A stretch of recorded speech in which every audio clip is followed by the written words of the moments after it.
By the way, this episode is brought to you by Diet Henny. What's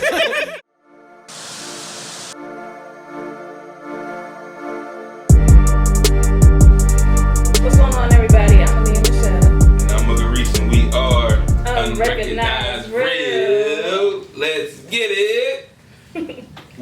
Happy, what's today? Thursday? Friday? It's Friday. Thursday. I get paid tomorrow? It's Thursday. Oh, Thursday. We do get paid tomorrow. You get paid early? Yeah. Oh, happy pre-payday. You know what I'm saying? If you got the what's it, credit union and shit. Real shit. You probably got paid. Got paid today. Oh yeah, right. My shit, I got credit union that still don't get paid until Friday. And not even at midnight. That should be dropped at like 6, 8 o'clock in the morning. I'm like, yo, what credit union I need to be getting paid, on time, or early like everybody else? One of them prepaid cards. Yeah, some niggas be getting paid Wednesday. Yeah, on Wednesday. I do know people get paid. Oh yeah, Wednesday is definitely with the prepaid card. Bro, I don't even need that joint. I'll probably be broke 2 days earlier. That shit gonna be going for the weekend. Rent due Friday, you fucked up already. Like, right. Damn. I really want to pay the rent early this time. Like, nah, that shit. But I still ain't paid rent. We are back here, Unrecognized Real. We got a special guest in the building today. Hey. This young lady goes by the name. Do I say your you? Can I say your real name or? You can say my real name. Oh, all right. So this young lady goes by the name. But I don't think you know how to say it. Stas. That's not my real name. Well, introduce yourself, please, so the people know who you are.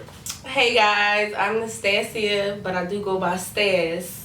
I say Stas, but that shit, whatever. Anyways, she is here today to join the show. No brother, but anyway, how was y'all week?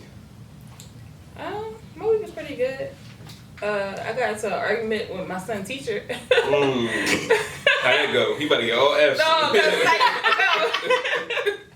she gonna be sick when she Oh, you gonna be arguing again? I don't be liking to argue with them because I know they get frustrated with this whole virtual thing with the kids and stuff. But I feel like it's one of the teachers that he had that always accused him of watching TV. And I make sure he has like a little desk and everything where he go to do his work. So I'm like, he's not watching TV. But I'm sitting there and they're like, Amari, cut the TV off. So he trying to unmute himself and tell him like, I don't have the TV. And they're like, I can hear the TV in the background. I go down like, he don't have the TV on. They're like, well, last time, no, he didn't have the TV on. And he was like, oh, well, it looked like he was talking or watching somebody. I said, he was watching me. I asked him something. I could ask him a question. I was like, listen, y'all getting on my nerves. They snappy over the Zoom call? Yeah, they do get snappy over that joint though. Because my daughter is in pre-K over that, and it's horrible. Like, some kids don't be paying attention. They be jumping over the bed. The teacher on there worried about the other child jumping on the bed. They barely got time to even learn what they learning. Talking to the mic, though. So the other people can hear you. You feel me? Like, no, but like, I think, I don't know. The days my daughter go into the school, but sometimes they do like virtual learning. And like, we ain't really had much of an issue with it. Yeah. Like, I watch that shit be like, it be ghetto as hell. Like, because they do theirs with Zoom. They don't got no other program. Like some people, they got like a private program that they use. No, they do theirs with Zoom. So it'd be like random people who microphone ain't on, like ain't off. People driving like, yeah, I wish this bitch was. You like, yo, like mute the mics, like mute them. Like it's just like, yo, this shit is not it. Like, and then you know how a Zoom call it'll switch to the picture of the person that's talking, not the. Yeah. So that should be somebody in their car driving and shit. You just looking like, yo, like what am I looking at? Ain't this supposed to be the kids? Like the parents is on the fucking Zoom call more than the kids. So it's like, yeah, I don't know, but yeah, I gotta imagine how you have to deal with that shit like every day, like.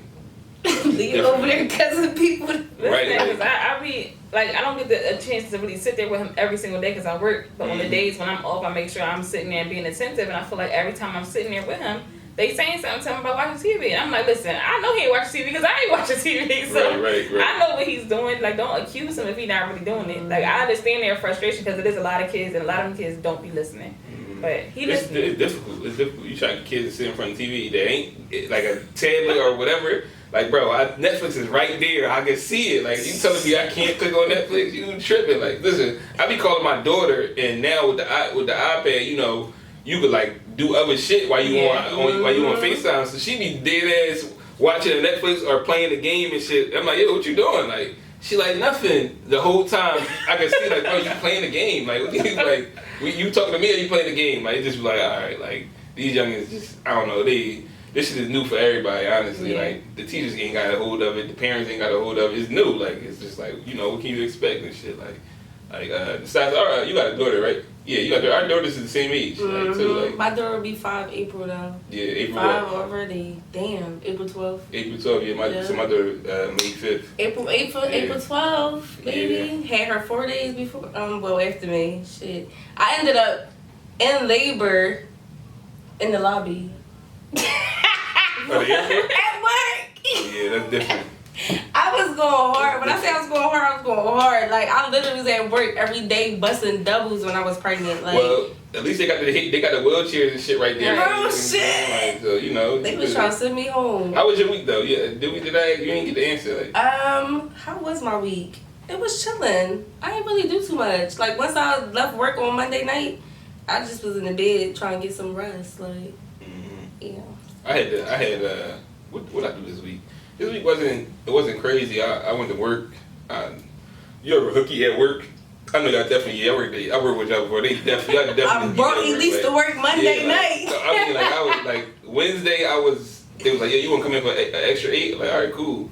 I went. When I tell you I ain't do nothing for the whole 8 hours, I'm walking around looking for people to talk to because this shit boring. Like, yo, I was in there stealing money. Like, yo, it is all overtime too. That's the crazy part. But yeah, other than that, I ain't really get into much of nothing actually this week. So it was a cool week, I guess. You know, what happened to me this week? Something happened to me and I swear to God, I was like, yo, I can't wait to get to the podcast so we can talk about it. And now I can't remember what the fuck it was. Like, because there's always be some shit that happened. Like, yo, I can't wait to get to the podcast and talk about this shit. And now I can't remember what the fuck it was. I did lose a tire. I lost 2 tires, like to potholes, right? two whole tires. And this is late at night, right? I'm driving and shit on my way home. Was I leaving the movie theater? This might have been last week. No, I wasn't at the movie theater last week. So I was driving, you know, whatever, on my way home and shit. It's dark as hell. Hit a bottle, bang, like boom, like damn, that shit sound bad. I hope I ain't got no fucking. I hope my tire is cool. Mind you, I just replaced 2 of these same 2 tires a week prior to this, so I'm like, you know. I'm like, all right. I actually not on my way home. I was going to somebody else's crib, and I was. That's because you wasn't supposed to be going. Right. So and I had to go because I had my man with me. He was drunk, so I'm like, all right, I gotta drop this nigga off and go that direction anyway. So I get there and shit. Right, I start drinking and shit. I'm like, yo, I'm gonna just crash here. You know what I'm saying? Like tonight, whatever. I come out the next morning, both tires fucking flat. I'm like, oh my God. I never checked when I got the car. When I parked, I never checked to get out the car, so I got there. I'm like, ain't this a fucking bitch? Like, oh my goodness. So now, mind you, this is, I want to say this was Sunday. So imagine me riding around. Mind you, I'm in Southwest. I live down north. I'm in Southwest. So I'm trying to find, like, not far from the airport either. Like, I'm trying to find, all right, where the fuck is a 24-hour tire shop? It's gonna be open on a Sunday morning. It's like 7 o'clock in the morning. Now, mind you, I gotta pick my daughter up, so that's already a whole nother battle I gotta deal with anyway. But that's a different conversation. So I'm like, yo, all right, I'm all through. So I'm on Google, like, oh, they say one right here on Island. And mind you, I'm riding on 2 flats, 2 whole flats. So I'm like, all right. I start going to one on Island Ave. Get to Island Ave, that shit closed. Like, closed down. Like, I'm like, get the fuck out of here. Like, alright, so I find that one not too far. I'm like, you know what? I'm gonna put the donut on just so at least one of my tires to be cool, because this shit is just ridiculous. So I put one donut on, take that one, put it in the back, right? So I still got 1 flat tire and shit.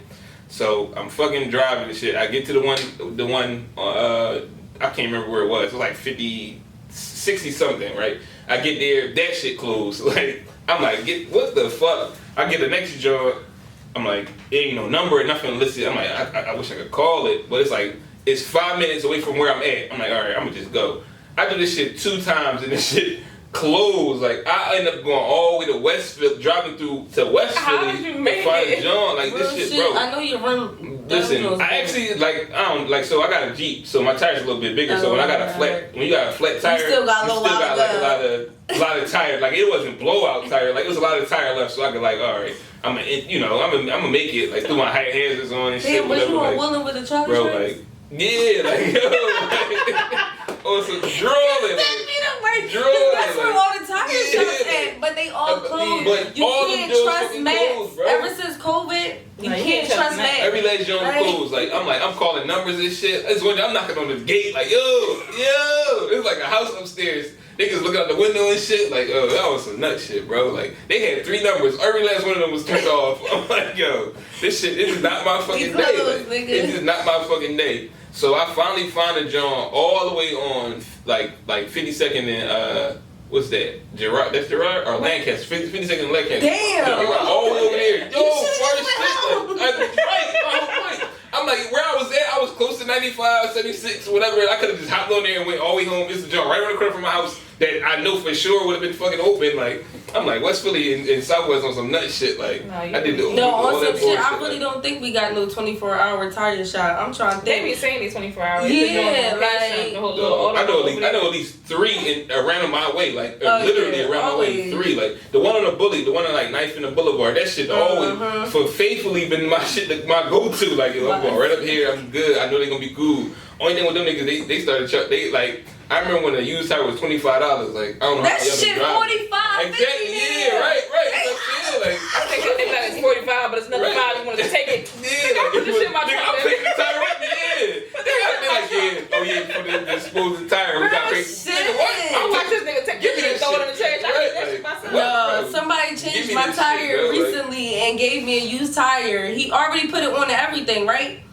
So I'm like, all right, how much? He like 55. I said 55. That's a used tire. He said, yeah. I said, oh, you can take that used tire off and put my black back on. I'll make it somewhere. Bro, I can get a new tire for fucking 75. What the fuck? No, but I actually did. That did just bring me back to something. I actually did ended up running out of gas this week. Ran out of gas? Ran out of gas. I just left the laundromat, had my daughter in the car, and I'm sitting here like, all right, I got time. I can make it to the gas station, And all I heard is car just stopped right in the middle of the road. You're done. Where you right in the middle. You was like a regular block? No, nigga, I was on Broad Street. Oh yeah, you're done. You gotta get booked. Like, you get a ticket right there. Like, who the fuck? You broke down. Oh, all right, there you go. No, like I was sick. PPA was watching your ass. Like, I hope she got this car. PPA come out of anywhere on Broad Street. I called my mom. Always call your mom. My mom don't drive, so they ain't gonna work. Like they ain't gonna work. I call my mom for everything, and she always answer, yeah, mom, I know that's right. She pulled up? No. She went forward. Nigga, no one can't do that. She had AAA or something like. Cause my car, like my insurance is under her shit. Oh, so I had to make sure we had the AAA and shit. All right. But yeah, we ain't even had AAA. So. That's another thing too. The person I was with, they called AAA. That shit never fucking showed up. I'm like, I gotta go pick up my daughter, so I had to fucking leave. Like, but that shit definitely was like, you want to hear the worst part about it? They gave me actually decent tires. Like, it was like, all right, I'm paying this 40, 45, whatever. I'm like, all right, it's solid because they gave me decent tires. How about I get to home and the fucking tire jump, light come on, like the air pressure jump.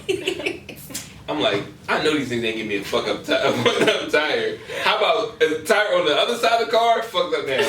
I'm like, look, I'm not about to go. I'm about to be filling this shit up with air and just go about my business. Like, it's like, yeah, that shit. The city of Philadelphia, whoever in charge of potholes, like filling them. No, like, they you need to be fired. Like, you need to be fucking fired. Like, this shit is ridiculous. You drive down Willow Avenue, it feel like you riding the tug. Oh, for real. Boston on the rail like that. Horse and carriage. The whole time. All the way to the 76 you bouncing. Like, that shit horrible. That shit's horrible. It is. No, you hit a pothole, you gotta pull out right then and there and check your car. How you been dealing with the snow? Like driving in the snow? I haven't actually had any problems driving in the snow. I got all-wheel drive, so it ain't really been a problem. You showing off. Yeah, you feel it. I don't like driving in the snow. Listen, motherfuckers are all-wheel drive. Like, you ain't gotta worry about finding a parking spot. You'll park right on the snow. Y'all tripping like whole mountain. Like you your whole snow. It's your part. Good. Like, right. Put the parking brake on. Alright, we see the commercials. Like, that's how I was. Like, whenever I was in the Allwood, like, what? I park right on the fucking ice, like, because everybody else not going. They look at the park. Oh, this ice, I'm good. No, I'm parking right on that. Bitch, you tripping? I'm gonna be out here. I'm gonna be like right now. I got a parking spot in front of my house, right, and I purposely had this like it's like a snow mount, like ice mount, right, and it's the size of my car. So I'm like, oh, bet my car is gonna fit in here. So if they got a smaller car, I got like a mid-sized Jeep, right? If they got a smaller car than me, they could get in there. Only problem is most smaller cars, they don't got the you ain't risking it because your car gonna be stuck. So most people ain't gonna risk it, and that's why I never like it'd be hard for me to get in this parking spot. So I never shovel the shit out. I decide to do this shit every winter. Like I never shovel the shit all the way out because I know like all right, I'm gonna just shovel out enough for my car so that way. Anybody else is they're gonna be difficult and they just gonna be like fuck it, I ain't parking here, and that's how it is. Like, it's a tight ass parking spot. It's ice all around that motherfucker. Like yeah, go ahead, try it. Like you gonna get stuck. I be getting stuck, so I know niggas gonna get stuck. So it's like yeah. So that way I always have a parking spot. Yeah, like but my shit was sitting in the airport garage. You said was in there? Yeah, I was out in Denver when that shit hit. Yeah. Both of them. Well, no, cause you got another joint. Yeah, it was only a little bit. Yeah. I ran into somebody buying sneakers. I was buying sneakers to go to Denver, and I ran into some bull, and he got like his own business or whatever, and he like do the whole snow and all of that like removal. Oh, that's love. Yeah, so I straight called him, paid him $30. Oh yeah, that's love. That's love. Yeah, I tried it, almost died. I think what's the name? Almost tried it, almost died. I think like I don't know. I think right now it's probably I used to say like yo women that's single. You know what I'm saying? You ain't like y'all be mad. Y'all got shovel that fucking snow like. I sure don't. No, I was mad as shit. But it's like it's not, I don't know. I mean, it might not be that bad. I seen a lot of females lately been out there like shoveling their shit out like why yeah. It might not be that bad. I don't know. But I was at work the whole time it snowed so. Yeah, my shit was just like yeah. The first snowstorm we got, that shit was drawn because I was at work like that morning, and I got off at 6:00, right? And they like, yo, the roads is bad. You know they didn't shovel shit like that first joint. They ain't give a fuck about nothing. I work all the way in Chester. I gotta come up 95, then switch over to 76 to get all the way home. When I tell you it took me 2 hours to get fucking home, like it took me motherfuckers was spinning out. I'm talking about like. I'm driving down 95 and I see headlights like in front of me like what the fuck? I'm sorry, they was spinning out like I'm like oh yeah this shit ain't it like and then I'm seeing this motherfucker zooming still like zooming y'all niggas is tripping like y'all I don't care what kind of car you had. That first snowstorm we had it was like it was not it like it was bad. It definitely was bad. Like I was like yeah I'm poor like. Anybody I know that had like a little bullshit, I'm like, yeah, yo, stay in the fucking house, cause this ain't it. Like, it's people that at my job that stayed at work. Like, I ain't even gonna test it. Like, I ain't even like, and I work for like regular traffic and everything. It takes me 45 minutes to get to work. You feel me? So add the snow on top of that shit, and then adds like cars is stuck on roads. Like I take 95 north, right, and then I hop off and at 676. To come through the city. So I know, like, all right, they got the bridge, the overpass over there, so it shouldn't be that much snow down there. That's what I thought. However, I went down there and was salty as fuck. Like, oh shit, this shit really snow stuff. Yeah, so I get to that shit. Finally get on 76, right? 76 is even worse than 95. 95 at least got 4 or 5 lanes at certain points. 76 is ass, like all the way ass. Like I'm like I get all the way to the boulevard.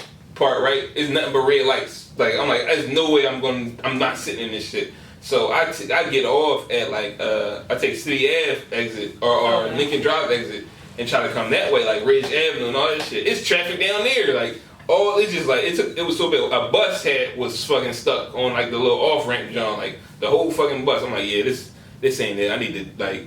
I'm calling the fuck out tomorrow, no matter what. Like I get up, like I work 12-hour shifts. I work 12 hours, bro. I work from 6 to 6. I got off at 6 p.m. I got home at 8, like, I got home like 8:15. It took me 2 hours to get home. I got home at 8:15. I'm like, you know what? I got enough time to brush my teeth and shower, and that's it. Like, I gotta get back in bed so I can get back up at 4:30 in the fucking morning. Like, so it's like, yeah. I'm definitely calling out tomorrow. I so did. It's called out shoveling my car out. Yeah, like I'm called like I know y'all hear me in the back shoveling this shit out. See what I did was I ain't just called like I ain't gonna make it. I try to play it off. I was like, yo, the road's getting kind of bad. I'm on the side of the road right now. I'm waiting for the assistance. So I'm thinking, like, all right, well, just go home. This nigga was like, well, yeah, take your time. Just come in whenever you can. Like, I'm like, shit. How this shit when they be trying to work with you. So now I'm like, fuck, I might as well just go ahead and go to work. So I started driving and shit. I get to 76. That shit's still fucking fucked up. I'm like, no, I'm not going to work. Like, that's it. So I get back off. I get all the way home. I'm like, I call him back like, yeah, man, I'm still here. I don't know what's going on. Like, he like, yeah, just be safe, take your time. When you get here, that's it. Like, I ain't nothing. My shit like, nigga, I'm not coming. I'm trying to get that over, but he not like. I'm like, all right. He's not letting bro. I let like 2 hours go past. Like, bro, bro. I'm calling I'm just out. going home. Like, what the fuck? Like, they don't give a fuck. That's what's your job. Don't give a fuck about you. Like, no matter where you work at. Like, anybody out there, no matter where you work, your job don't give a fuck about you. Like, that shit. Like, you can have COVID and HIV on the same day. They like, yeah. So like, you still coming in at 6? Like, nigga, what? Like. Bro, I'm dying 2 ways. Like, what the fuck? Like, they don't give a fuck about nothing. Like, I'm dying 2 ways. Man, it just like, I don't know. It just like, your job don't give a fuck about you. And I'm glad they be showing they true colors because fuck any job I ever had. Like, real shit. Fuck all of them. I mean that with all my heart. Like, right. Like, and you know what? Let that segue into, let's talk about you, Stas. So, we invited Stas here today because Stas is... Can I call you an entrepreneur? Yes, you can. Exactly, yeah. So I probably met Stas, when I met you, Stas, like 6 years ago. A long ass time ago, right? It was 6 years ago. This little petite little girl that was like, with all this mouth, and I think we was beefing when I first met you too, like. Wasn't we? We probably was. You was probably on some shit. I probably bidding or some shit, I wasn't feeling it. I'm like, I ain't even know her like that. I started bidding. She caught a straight attitude, like, what? Like, all right, do that. Nigga, I don't know you. And then, like, it was like, all right, I remember you being pregnant. It was expecting a daughter, and I'm like, oh shit, I got a daughter coming. And now I then you want to be friends and shit. No, you want to be friends. I ain't want to be friends. I felt your pain because it's like, all right, you saying you fucking pregnant nigga. No, when you in a relationship and your girl pregnant, you pregnant too, because you gotta go through all the bullshit. That nigga used to come in the lobby talking to me like, yeah, my girl did. And I'm like, yeah, nigga, I'm going through too. The fuck? But that shit definitely like, but when I first met you, we was working together, working the airport and everything. No, let me say this. On some shit, you and Bach, really the reason why I definitely like went out and did a lot of shit that I'm doing now. Like, cause out of all the people that I really ran into in the airport, I probably really keep in touch with like y'all, you, Bach, Holly, and like a couple of females. But like business wise, y'all definitely threw me in there. Like I seen Bach like doing the whole, how you working and still going on tour? Right, like that, friend of the show, y'all know who Bach is. Right, so that's what made me really look like a 9 to 5 is not everything. Cause let me tell you, I started working at 13 years old, washing heads, like in my own barbershop. Well, let's get into that though. So like I said, like I remember you working at the airport, whatever, and we started doing a project together. Well, we started anyway. Right. With the film, we started on a movie project, whatever. It fell where it went, I mean. But no, it didn't fail. It was because I was in the middle of doing my web series. Well, it was a lot of other things going on at that time, so we just happened. It's gonna come back around. But when that happened, that was around the time we really got to. I really started to talk to Nastacia like outside of work. Mm-hmm. So it was like, oh, all right, you really, she was like anxious to like get shit done or whatever. Like, all right, cool. And then, when you started doing your, the web series, so that, first of all, let's talk about that anyway, because like a lot of people can't even get like a lot of ideas off the ground. Right. So the fact that you started that, it's not your web series, what I'm saying, but you was a part of it, and then just acting on a local level. Mm-hmm. Like, what was that like for you anyway? Well, the series is called Connect 4. It's still on YouTube, so y'all should check that out. But Actually, it's crazy because somebody just was like posting stuff saying like they want to start a web series. They needed people. And you know, I was, like I said, I was talking to you and Bach, and we always, like, I just was watching y'all, how y'all was moving and stuff, and I'm like, damn, like, telling y'all, like, that's what I want to do. Like, I always wanted to be on TV, like, do movies and stuff, become an actress. I actually did acting classes in CCP for 3 years. Yeah, I remember. I was 1 year away from getting my acting certificate, but, you know, like, family stuff happened and all that. But I had to take care of the household. So, yeah. That's what's up. I remember that whole situation. Yeah, the web series is really something different. It got me into acting, and I was like, I was really scared when we first started because I never been in front of a camera, like actually, like, you know, having to rehearse words and stuff. But it was really, really fun, and that's what really got me into my bag, and just was like, I really could do whatever I want to do. Like, this is like 2015 around that time. Yeah, taking my daughter to calls and all. Like, Bang was in there on the project with us. You know, shout out to Bang. He wasn't there, but that same project we was gonna work on, Bang was part of that as well. And so now, fast forward, right? That's out of the, you know, that's is what it is, right? You start going into business for yourself, right? You start so you got like 4 businesses. I was saying, like 4 businesses. Give the people a rundown of what you actually do right now, like. So I am a licensed esthetician. I have been a licensed esthetician is someone who is basically certified on skin. So I can basically, you know, help with acne, you know, dealing with dry skin. Basically eczema. Yeah, eczema. Basically, we are skin specialists. Okay. So we do the waxing and all that. Cool. But besides that, I actually went out to Atlanta, got certified on body sculpting. So I also do body sculpting, you know, BBLs. The BBLs.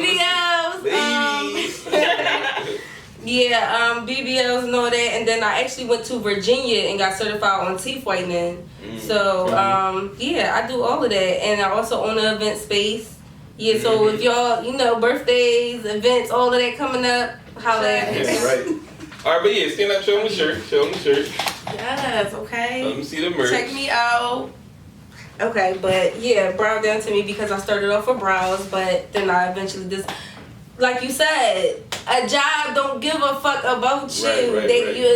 A job is not promised. Like, so what made you first? Which one was first? The brow down to me or the? Basically brow down to me. Yeah, I think it was. Yeah, okay, yeah. So what drive you more to just say like fuck, like, cause you got a job, you still work at that job. Right, you know what I'm saying? So.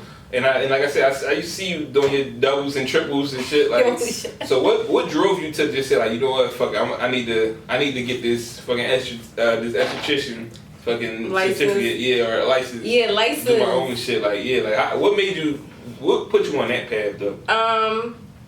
Basically, like I said, COVID. Like when COVID hit, everybody was losing their job. And when COVID hit, I actually got hired for Amazon. And I was overnight doing packages, you know, in a straight line, just doing stuff like a robot. Horrible. Yeah. No, it was because that's what made me actually go out and do my own thing. So I was in Amazon, 4 o'clock in the morning. My supervisor woke up to me. I gotta take you to security. Security? Like, what's going on? She like, you got an unregistered device. I'm like, what is an unregistered device? Like, you know, COVID was happening. When we got hired, that's all they was talking about was COVID. Right. So I'm like, what is that? She like, your AirPods. So she basically was saying that I stole the AirPods off the belt. What? Yeah, so she was basically trying to say like I stole the AirPods off the belt like they wasn't mine. So I'm like, okay, let's go. Like, I had these AirPods in my ear since I started orientation. Like, went up there, got into a whole argument with the security, got into a whole argument with her. I was just like, you know what, fuck this job, I'm out. And when I left, after that, I just was like, I'm not going to no more jobs. I'm not applying. You never going to see me on Indeed again. I'm not doing no more applications. LinkedIn, I'm not doing no more interviews. Ain't nobody about to sit here and ask me why I want this job. What can I bring to this job? Fuck your job. I ain't bringing nothing to the job. Talk your talk. Because I ain't coming back to the job. Like, I'm telling you. So it was just like, and I always been into skin when I was younger because I always would pick my skin and stuff like that. So I always would like try my own stuff in the house, like homemade stuff, trying to make it like help my skin and stuff. So I was looking into it, and I'm just like, okay, let me, like, I actually started buying all the equipment before I even went to school, because I just learned about what an esthetician is 2020. Okay. Like, all I knew about was I just learned today. I'm today years old. Exactly. I'm like, what's an esthetician? Esthetician? Esthetician. Okay. Esthetician. Esthetician. So I'm like, they got anything to do with, like, you know how, like, y'all, men got testosterone, and y'all got, like, what's the E word? Estrogen? Yeah, that's not that. Oh, no. Like, I don't know. I just learned today. I just said that. Like, I don't know. Like, but yeah, so that's what basically just made me go out and do my thing. And then it was like, all right, I'm jumping into esthetician. I'm like, so what else, like, can I do under esthetician work? Started Googling, started looking at stuff. That's how I went and got body sculpting, teeth whitening, like. And I actually just, like, really plan on going back and getting my license to become an esthetician teacher. Like, I just want to keep going, like, and then with esthetician is so much, like, I can actually go into the medical field of esthetician and get paid what doctors and nurses get paid. So it's just like, I was like, fuck it, I'm in there. So you got the whole brow down to me. You know, you got all your business rocking, whatever. Right. To you, what do you feel is the most fulfilling as far as like all of the procedures that you do? Like, you do the BBL, you do the brows, you do the body scope, the BBL, but the teeth whitening. Right. I seen you had nails.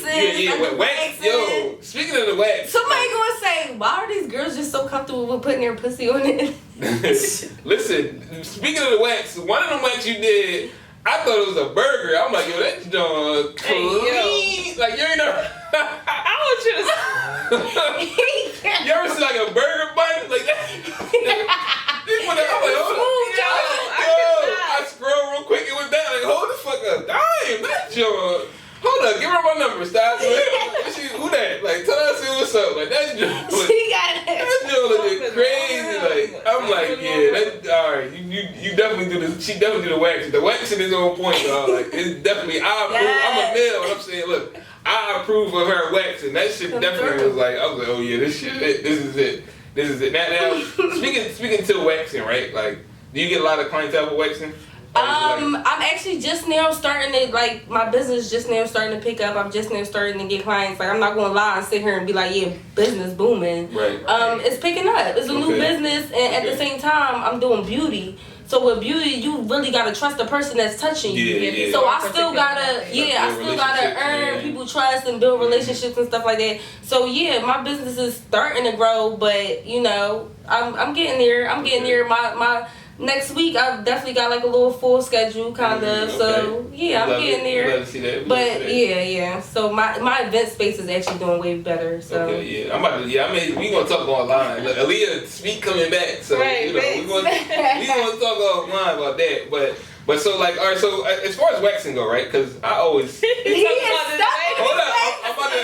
Like, I'm about to stop posting pictures. This is a little mature question though. I don't know. Do you when you do wax, you do like the whole joint, like front, back, side to side, all that. The little strip and all that. Man, okay. All right. So my question is this: Do men get wax? Okay, so you do like what is it? A bikini wax? That sounds spicy as hell. I don't know. Support. I didn't want to say that again. So you know what? Somebody did ask me that, and I just was more of like, am I comfortable seeing all these dicks in my life? I mean, you done seen dicks before, like this. Now you get paid to see dicks, so it's kind of like it's better. Listen, I think he can't stay hard doing wax. I don't think he could. He not. If he can, he is some kinky shit. He is some kinky ass shit. That shit gonna hurt bad. You know what? No, actually, some guy asked me if I do it, and I was like, no, not as of right now, because I don't have like my own space to where someone could feel comfortable, or I even feel comfortable sitting here doing a man. So. What if we got somebody for you to like wax? They could be like your dummy wax. Like, yo, look, this is. So we can. First of all, no. So we can shoot that and put that on the next episode. We can shoot That's that not what I'm on the next saying. episode. gonna volunteer Brother Bang. This sound like a Brother Bang lane. Like this sound like this is something he would do. You know, like let's volunteer. Man, just volunteer somebody that ain't here. You know what? We gonna go. What we gonna do is, you know what? It's gonna be me and Brother Bang, right? We're gonna let the people choose who be the one to be the wet. Would you be into that? That's fine. We're gonna let the people choose. It's gonna be me or Brother Bang. One of those guys get waxed. Like that's cool. I think that's a thing. Please trim before you come. I mean, I manscape. You feel me? But you know, like I think it might. Females like y'all in the way. Like if a dude pull out a whole jaw and his shit like baby bottom smooth. Like how would y'all feel about that? Like.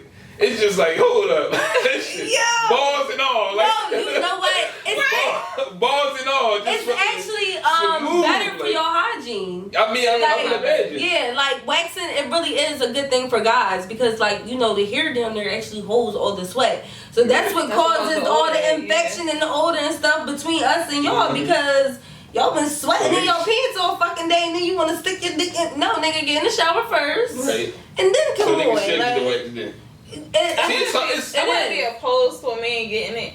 Yeah. It's just like, I don't know.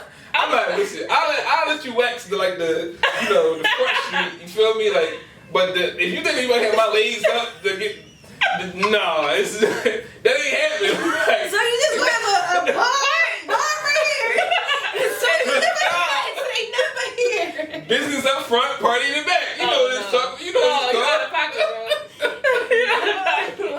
I just can't see myself having my legs open, cheeks spread. Like no, like butterfly. I'm not doing that. Like no, you definitely gotta bust the butterfly. That's out there. Listen, I could imagine. I wouldn't want to see your stuff, but I just want to see. I want to see a butterfly. Up on the table, like. You ready, stars? Yo. Oh man, I hope Brother Bang get these jokes. Alright, so that's definitely like that's dope though. So you know, with waxing, you know, we preach hygiene like you just said, like it's definitely better for men and women, right? Mm-hmm. Like personally, I don't really I don't know, I know we ain't talking about that, but personally ladies, I don't really care. Like I mean, just don't be like, you know, a lot of hair. Oh wait, so you don't care if your girl is shaving? I'm saying like it can't be like don't be like a full bush garden. Like don't do that. Like you feel me? Bush garden. But like you know, like a little bit of hair ain't gonna really stop me. Like Starburst with a little bit of paper on it. Like I'ma still eat the shit. Like it's like all right. Not like a cactus. You know that shit's like growing. Because hair is different. That's the worst time when it's starting to grow back. When that shit bald is perfect. When that shit been it's like starting to kink up, curl. Yeah, it ain't really bothering me. Like it's spiky when it's growing. When it's spiky, that's when it's the worst time. When it's spiky, when it's the fucking like I said, when it's bush gardens and shit, that's the worst time. Other than that, no, but you know what? It's really not. It's not supposed to be spiky when it's growing back. If you got somebody that's coming to you and you opening your mouth for them and it's just spiky, that means they shaving, they not waxing. Right. Because when you shave, like that's what cuts the hair right there. It don't really take it out the root. Okay. So that's why it be so sharp. But so when you waxing, it cut. Yeah, so that's why it hurts so bad because when you're waxing, it's coming out the root, like you're getting everything. So when it grows back, it's not as harsh. It's actually thinner. And it takes a longer time to grow back. It's a longer time. Yeah. So let's talk about the BBL. Let's talk about that, like body sculpting.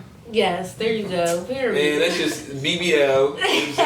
Non-invasive. Listen, like okay. So you'll hear her. So as women, all right, as women, I want to ask y'all this question first, like. How do y'all feel personally about body sculpting, as you will put it? Like, is it for you, or is it like something that you're not interested in, or is it like like makeup? Like, if I feel like it, that's what I'm gonna do. Like, but like you mean like the body sculpting that she do, or you talking about BBLs? Period? Just in general, yeah. Like, see, it's because I was gonna say it's two different types. Like she said, like there's what's the two different types? The non-invasive one is basically the body sculpting. That they have other methods when they don't have to do actual surgery. Right. Okay. And then it's the actual surgery, which is the actual surgery under the knife. Well, how y'all feel about both? Then? I was actually like I ain't gonna lie, I was thinking about BBL. I made an appointment, put a deposit in and everything. And got scared as shit because I was just like, I never had any type of like surgery or anything. And never been any like heavy anesthesia. So I just got real scared and I said, I'm not doing it. I'm not gonna do it.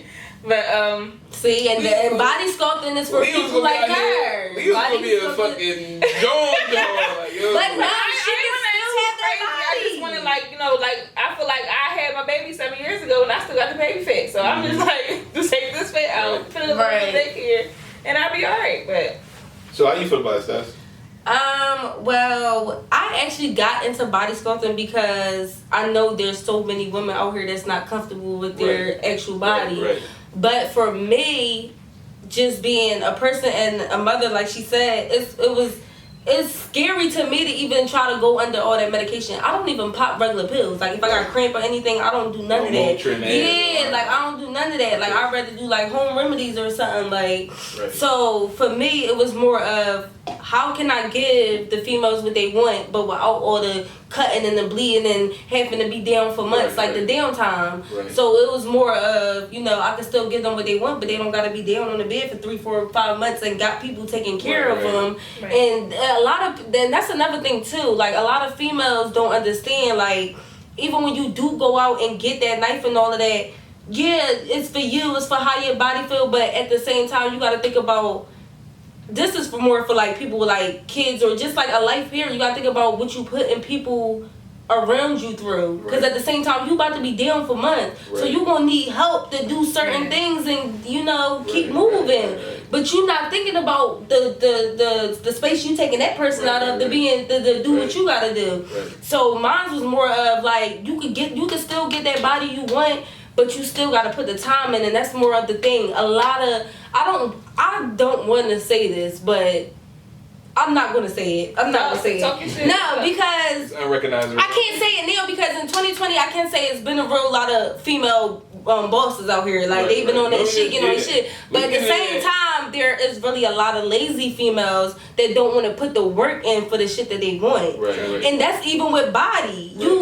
With body sculpting with me, you gotta do it at least. I would say do a couple, at least 3 to 6 sessions. So that would be like, I already offer $180 for a monthly session. So that means you're coming to me at least 2-3 times a week, but it's during the whole month. Because you gotta see that.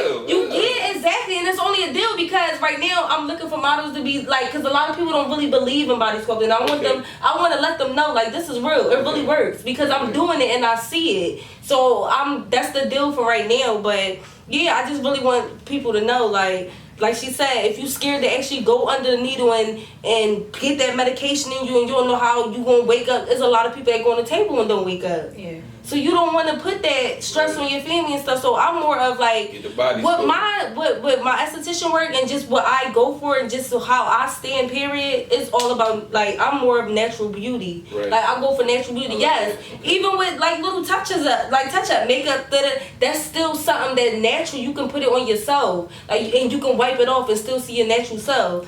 The whole body, like, going under the knife and shit, I understand why people do it because it's quick. You get the results quick. You don't got to keep coming back. Exactly. But it's more of, for me, it's more of natural beauty. Yes, I can help you enhance your natural beauty. But don't sit here and keep being on the internet watching everybody else thinking, oh, you ain't got to have no waistline. You got to have a big ass butt for this and that. It's not that. It takes time to get everything. So just work for it. Like, so that's how I feel about it. I'm not for the knife. Like, I don't do all that.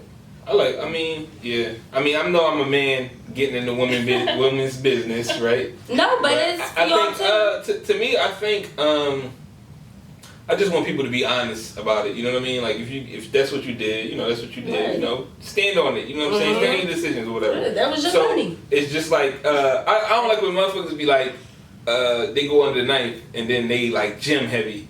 Like, and they make it seem like that's what you did to get there. Like, come on, bro. Like, let's be honest. Like, you could be gym heavy after the fact, you know, and you should, right? But like, be honest. Like, all right, look, I got the procedure done, but to keep that shit up, I'm gonna work at it, like where I'm be, and then this is what it is. I don't like when people all of a sudden like, yeah, you know, I've been, you know, come do this, you know, drink this shit, eat this shit, that's what killed me. And shit. Like, you ain't even, like, come on, bro, like, herbal life, like, you ain't even go through this shit, like, come on, like, this ain't it, like, yeah. So I think it's definitely important for you know, for you to actually even put that information out there for just all women around anywhere, like, because I you know, as a man, it's hard for us to understand, like I be looking like, why? Like, it be women that I see that do it, and it's like, yo, like, why did you do this? You know, it's something in my mind. Like, girl, you don't even know. Look, I'm at work doing fucking 180 hours a day for women like you. Like, you want to fucking throw that away. Like, you know what I'm saying? So it's just like, you know, it's definitely like, we can't understand it, you know, the way y'all do. And then it took women to tell me this, like, to really break that down. Like, oh shit, like, I ain't ever think about, like, the most I ever think about is like, damn, I wish I was taller. But that was it. Like, I ain't thinking like yo, is it like, I ain't on the internet looking up procedures to get my knees done. Like, I ain't looking at that shit. Just like, it is what it is. Like, all right, I'm 5'10". I'm gonna just be a 5'10". But you know why you don't have to do that? Right, like, why? Because you're a nigga. Right, exactly. right. But females, it's not you. Right, it's not you per se, but it's niggas. It's niggas that go at, like, that would leave the pretty natural person and go after. I understand. So that's what makes all the females go out and do what they supposed to. Like, this is me, a man and woman's business. But I think it's men and women that does that, though. I think it's men and women that, like, that put that, you know, it's a stigma. Like, it's men that, like, chase women that just, that's all they want. And then there are women that will body shame more than anything. Like, no shit. It was a thing on Twitter. I don't know if y'all on Twitter or not, right? It was a thing on. This is my favorite. Twitter is my favorite. I ain't been on Twitter since 2012. Yeah, you missed out. You missed out. But Twitter is my favorite. Twitter is by far my favorite social. It's my favorite social media site. But anyway, everything that happened on Twitter be like 3 months before shit happened on Instagram. Yeah, all the time. And like a year before Facebook catch you on Twitter. Twitter be first on everything. But anyway, it was a thing on Twitter where they was like, somebody random was like, yeah, you know what, I wish we had a social media that was just all women. And that was like a thing for like at least a week where they was just talking about like, yeah, you know, all women social media, like nothing but women on the social media. It's like, so, you know, that went on for like a week, and then like niggas started getting in on the joke, you know, and like it'd be shit like females be like bickering and badder, and then somebody had comment like, oh yeah, this day 3 on the all women social media. It's like, you know, women was like, you know, right at each other, like just how it is, like, you know, sometimes. But it's just like, I think women and men are both detrimental to like just, you know, the social, what's like a socially accepted within society as far as like, you know, body shaming and all that. I think men invented body shaming and all that, and but I think women took that shit like women would body shame you for being skinny. Like that's how, like it don't matter what you if you fat, you thick. Women just body shame you for anything. My thing is, no matter what you are, a man will fucking love it no matter what. It's niggas that, there's some niggas who don't got no pics at all, but it's some niggas that got like. But it don't be the niggas that we want. I'm just saying, like, it's just. I'm just saying, like, it is. Like some women do have a lot of insecurities about themselves, and they just like, well, maybe if I look like this, or maybe if this was different, then maybe I could. I can guarantee. And you know what? Women that get so many surgeries, and you'll see a picture of them beforehand, you be like, yo, you look nice. Like, look so pretty, and you got all these surgeries to come. You're almost unrecognizable. I can't speak for all men, but I can tell you, like, whatever you are right now, it's a nigga that will drink your bathwater. Like, no matter, like it's not a niggas that would drink your bathwater, and that's just, you know. And again, that's me talking from a man's standpoint. But like, it's I can only imagine what y'all go through as far as that whole shit. Like a man, like I said, like the most I ever thought about was just. Like, I probably thought about money shit, like having more money, and then I probably thought about being taller. That was it. And honestly, I didn't think about being taller for women. I thought about being taller so I could have been in the league. Like, like that was it. Like, I didn't think about like, but I do get height shame. You want to call that height shame? Because you know what? That's I'm so that's the thing though. But look, let me tell you though. So what women always say? Oh, you gotta be at least 6'1". I'm not 6'1". I'm shy of 6'1". I mean, I'm shy of 6 feet. So it's crazy because I look tall until a tall nigga come in the room, like, and now it's like, oh, this nigga ain't tall at all. Like, you know what I mean? Like it's crazy because like I've dated women that was like 5'9", you know, like my height, and it's like, yeah, like that sounds tall, right? That sounds tall.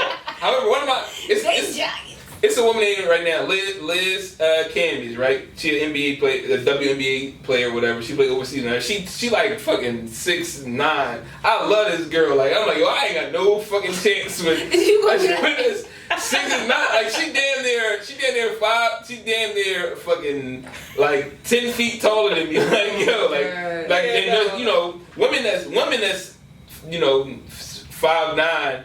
And men that's 5'9", unfortunately, for whatever reason, we're not looked at the same. Like, even if you're the same height, like, I'm 5'10". That's because guys like their girls short, though. They like little girls. No, because we're trained to think that, like, because women our size don't want us. They want niggas taller. Like, you think I don't think about it? You think I don't want a woman that's like my height and taller? Like that's cool. No, you can't pick that. Yeah, now I know my son gonna come up and he gonna at least be my height. Like, all right, cool. Like it's not, and, you know. He got a future. If I go messing with a shit that's shorter than me now, I'm fucking it up for him now. Like, damn, man, he coming out like at the very most, he gonna be 5'10". Like, hey, I want to be taller than me, so it's like, all right, I gotta get a shirt that's a little taller. Like, you know, but it's like, you know, ain't nothing you can do about that though. You know what I'm saying? Like, that's a certain thing that. Like I've thought about it before, but it's like again, like it came a thought and like ain't shit. I fuck it. Like all right, I'm gonna just be a thorough nigga. Like it's cool. Like I'm gonna take that lane. Like I couldn't be the rich nigga. I couldn't be the tall nigga. Right. So I'm gonna take the thorough nigga lane, and whatever come to me, come to me. Exactly. Like, you know, like, that's how it is. But I understand women don't have that same, you know, outlet to be like, I got a flat ass. Fuck it, I got a flat ass. A lot of women sit on that ass, you know. And they think about that shit like, damn, eat them up, you know what I mean? But me, it was like, I realized, like, all right, I got big ears. I might be medium ugly or whatever. Like, it is what it is. It was just like, a medium ugly. You know what? That's crazy because that actually brought me to the whole, like, natural beauty type stuff because... What, niggas being medium ugly? No. Like, cause like she said, like you said, it's always like more of the females bashing each other. Right. So it was more like that for me growing up. Like I was always like, you know, like I was always the like little pretty. No, I was always like the little small girl with little brown skin and long hair and stuff like that.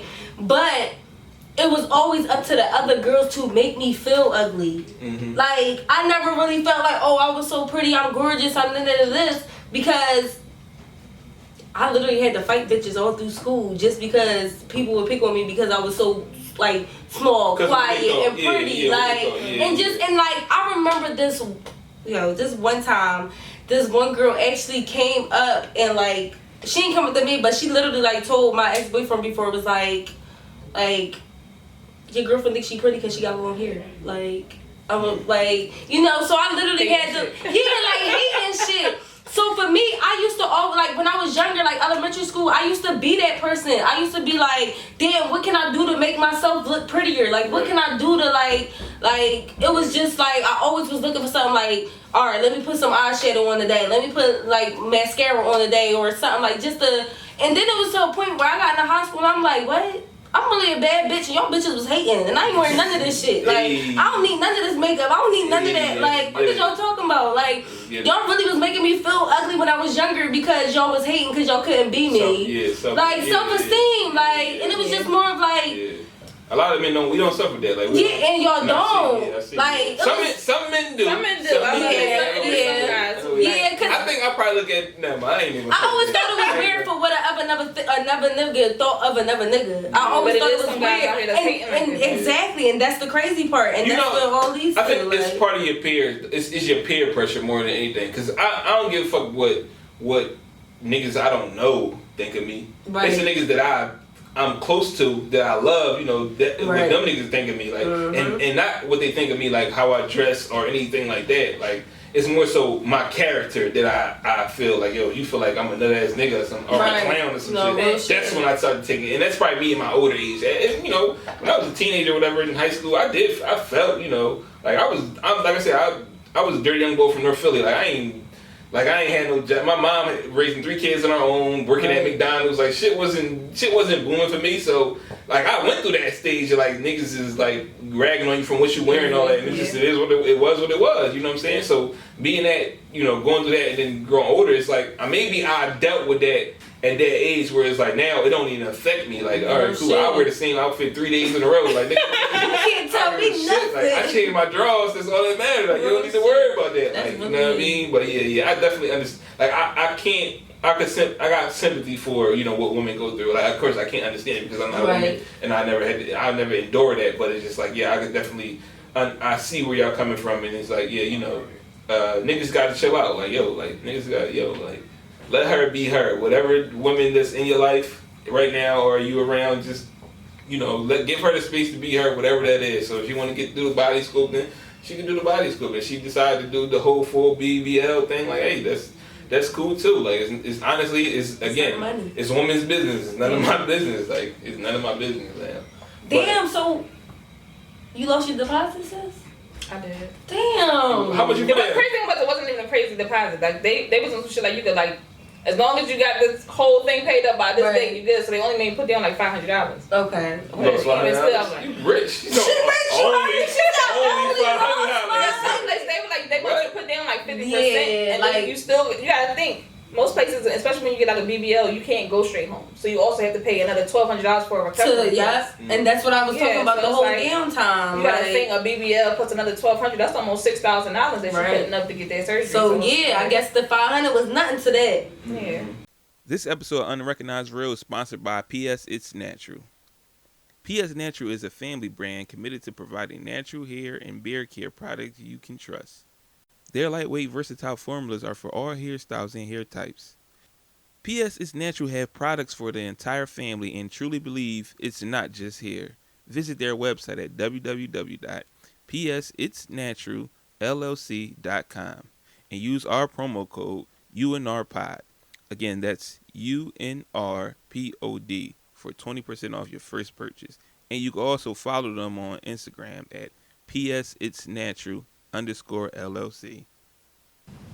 All right, so y'all ready to get into these topics today? Yeah, let's get into it. All right. First of all, I forgot the fucking topic. What was we talking about? We had some shit I wanted to talk about. All right, so what the fuck was I doing? What was I doing?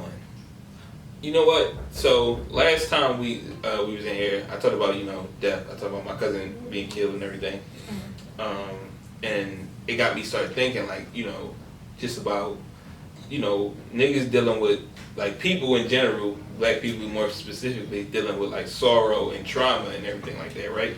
And it got me thinking about just dealing with pain and sorrow and just like crying more specifically. And it made me pose the question, like, when was the last time I cried? I asked myself that, like, seriously. So before I get into that, let me ask y'all, when was the last time you cried? And what was it for? Now, I know it's different when women and men, because everybody, some people might say women a little more emotional or whatever. So, yeah, but I still want to know, when was the last time you cried? It was like 3 o'clock in the morning. I was watching something. I can real attach to shows. Me too. I've been sitting there it wasn't even like I was tearing up. Like, I was really ugly crying because I was. Alright, so what was you watching? Grey's Anatomy. Yeah. Yo. This I just started watching the show probably at the end of June, and I'm already up to the 12th season. Okay. I'm I can't. You got 72 seasons. You cool? It got 17 seasons, so I'm I'm trying to catch up. So I haven't really been watching nothing else but that. I mean, every day. And when I say I'm getting I got so attached to seeing certain people, and I feel like these people never have a fucking good day. Like, y'all already work in the hospital. Right. Y'all already got to do surgery and worry about niggas losing their lives. Then the shit that happened in their personal lives, I was just like, yo, they return in April, sis. Listen, this should be crazy. So, when last time you cried? Damn, it was probably the same thing. Last night, no, last night, it wasn't that episode though. It was last night at 1 o'clock, this morning, 1 o'clock this morning, I was watching the new episode of This Is Us. And he just had his twins. I don't know that, I watched it. You don't watch it? I ain't watch it, no. Yo! You tripping. And you spoiling it for anybody else who don't watch it. Alright, so So that's what I was crying about. So it was a TV show. Yeah. So it was just some sad shit happening on a TV show. Yeah. All right, now give me a time where you cried about something serious, like other than some sad shit that you saw on TV. Like, all right, so recently I broke down crying. I got so frustrated, yo. I think it was more of like, I guess it was because my mom like moved away, and then it's not like I could just get in my car and drive up the street and be like, Mom, what you doing? Like, I gotta keep calling on the phone, gotta keep hopping on the flight. Like, it was more of just like the stress of having to keep like go back and forth, kinda like the whole. Like, everybody see me and be like, oh, she on the plane, she out, she da-da-da-da. That shit is fun when you going to travel for fun. right. But it's not fun when you literally gotta travel every fucking 3-4 days back and forth to go see your mom. Okay. And then it was like, at the same time, that was really like my biggest help with my daughter. So my daughter actually, like I said earlier, like, this probably her longest time even in Philly since COVID started. Like, she literally go back and forth to Florida. Like, if I'm working, I'm dropping her off to Florida before I start my work week. Like, so I'm literally back and forth, and I literally broke down the other day. It was just like, I'm tired. I'm burnt the fuck out. Like, I'm done. Like, I can't. Like, that's probably why this the longest I've been in Philly, because I'm just like, I can't do this shit no more. Like, if I'm traveling for fun, yeah, that's different. But going back and forth to see my mom and having to drop my daughter off, and like, it's basically everyday life shit, but I'm doing it on the plane. Yeah. So, because that's like every day you dropping off your daughter, a couple of days she's staying with her mom, a couple of days you gotta pick her up. That's exactly what I did. Exactly, but for me, I gotta fucking go on the airplane, like, sit on that shit for 2-3 hours, come back, like, that shit is a burnout, like. So that was probably like the last time I really cried was probably like a couple of days ago, because I was like had to go to work. Didn't have a sitter. I was supposed to drop my daughter off and shit like that. So it was like, damn, wish my mom was right around the fucking corner. Right. So yeah, that was probably the last time I really, really cried. What about you, Lee? Like, serious moment, like, other than watching Watching shows. I think the last time, probably a couple months ago, January 31st, that was the 10-year passing from my dad passed away that day. So that was like just like a day of like reflection or whatever. So that's probably like the last time. Before then, I really cried. Yeah. So you think? Do you think? Like, you see your dad pass away. So do you think? Just remembering all of that is why like you cried? Yeah. Or do you think it's more so like it's like a scar that ain't healed yet? I think I probably cried because I think for the first time I felt like I was healed. Okay. Since then, like, it wasn't like a sad cry. It was more so a happy cry. Okay. Like, just like, I always like take time to like go through pictures. I show my son who it is because he never met him and stuff like that. So it's like I think I finally like accepted it. I wasn't like really like depressed, laid up like I usually do. So that's important though that you said that like it was a happy cry, because it's a big ass difference. Like, it's a big ass difference between a sad cry and a happy cry. Like, Definitely. And like you said, like a frustrated, just being frustrated, that type of cry. Like, you know, last time I cried, it was like over 10 years ago. Are you serious? Yeah, it was like over 10 years ago. That's because that army shit. And you know what? It's crazy because I probably had tears in my eyes. My cousin passed last week. And even my cousin that passed about 5-6 years ago, even then, like, I don't think I really cried. Like, I was fucked up, don't get me wrong, but I don't think a tear came out of my eyes. And the last time I cried, and it wasn't even like nothing, like, it was like I was in Afghanistan, first and foremost, right? I was in Afghanistan. I remember this shit. I was about to go home, right? And this when I started realizing, like, yo, I really needed therapy, like, cause like, so I was about to, like, you know, niggas, like, when you about to go home, you more like excited, like, I was in Afghanistan for 14 months. This is like month 13, like, I mean, literally, I'm about to go home, like, this shit, I've been through this shit is over, like, mind you, I was 20 in Afghanistan, you feel me? So, every now and then, you know, they had like Sunday service over there, right? So one day I decided, like, I would go when I could go. Right. So this day particularly I went or whatever. I usually go with like a buddy of mine or whatever, but I went by myself one day.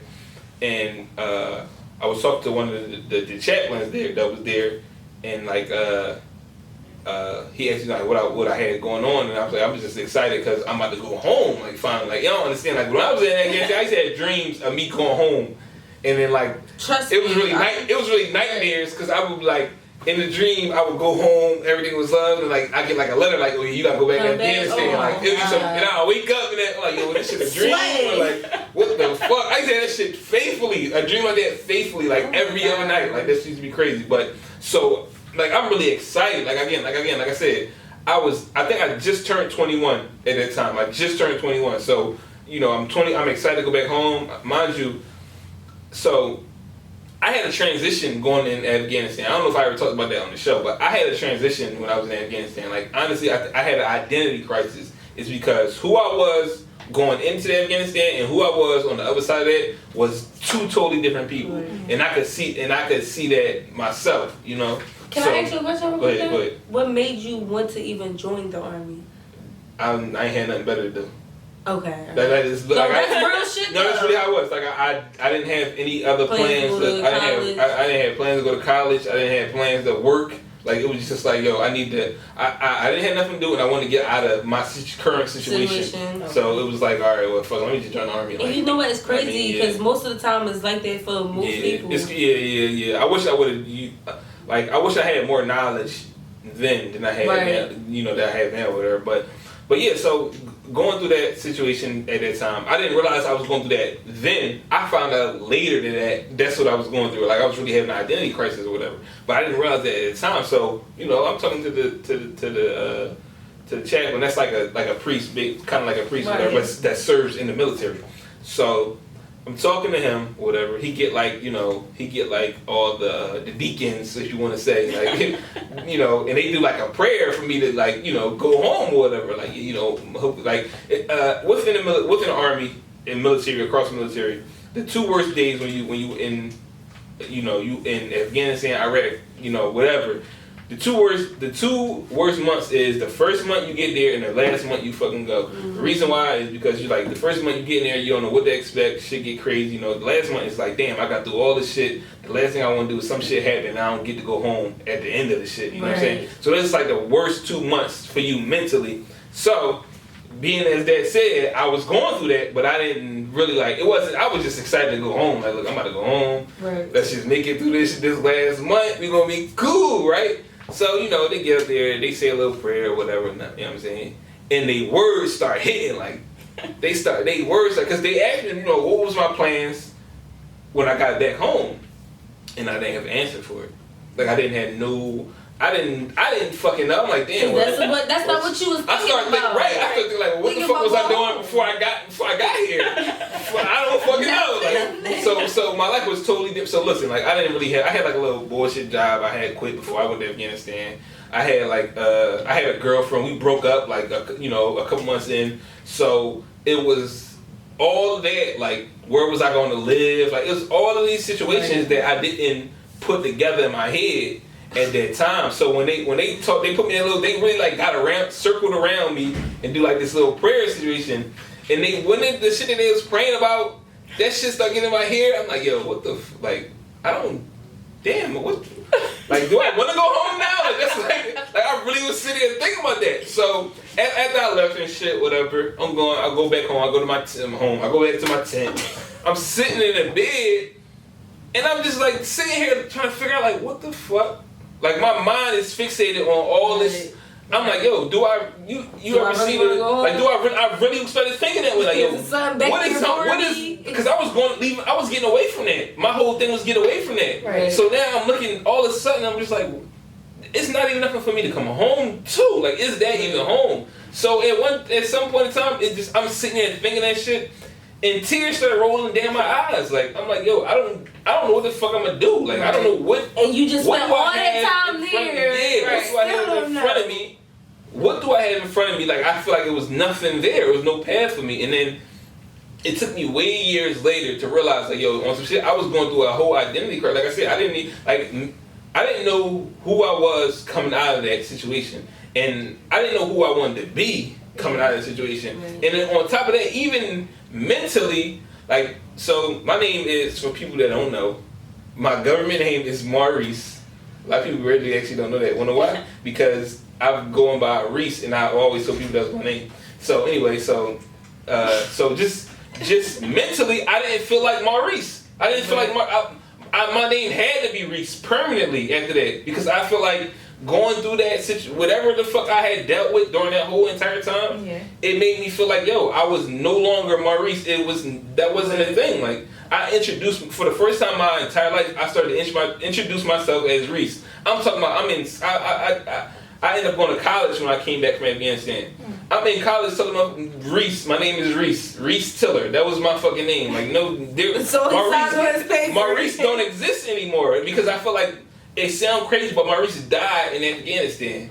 And at some point in time, Reese was born, and this is who I am today. And not to mention, like I said, at that time, I dealt with a heartbreak. Like I said, I had a girlfriend during that time. You know, I dealt with a heartbreak during that situation, and it took me years to figure that out. Like, yo, I was really going through a lot of other shit. Like, my mom was in a relationship for a long time that was ending, whatever. Like, it was so much shit that was going on at that time. I didn't realize it then, but it took me thinking about that shit years later. Like, oh, like, damn, that's crazy. Then you got me thinking, like damn. Listen, outside of me being in Afghanistan, like shit was blowing up every fucking day. Like, let me just put that shit. Like, shit over there was already bad.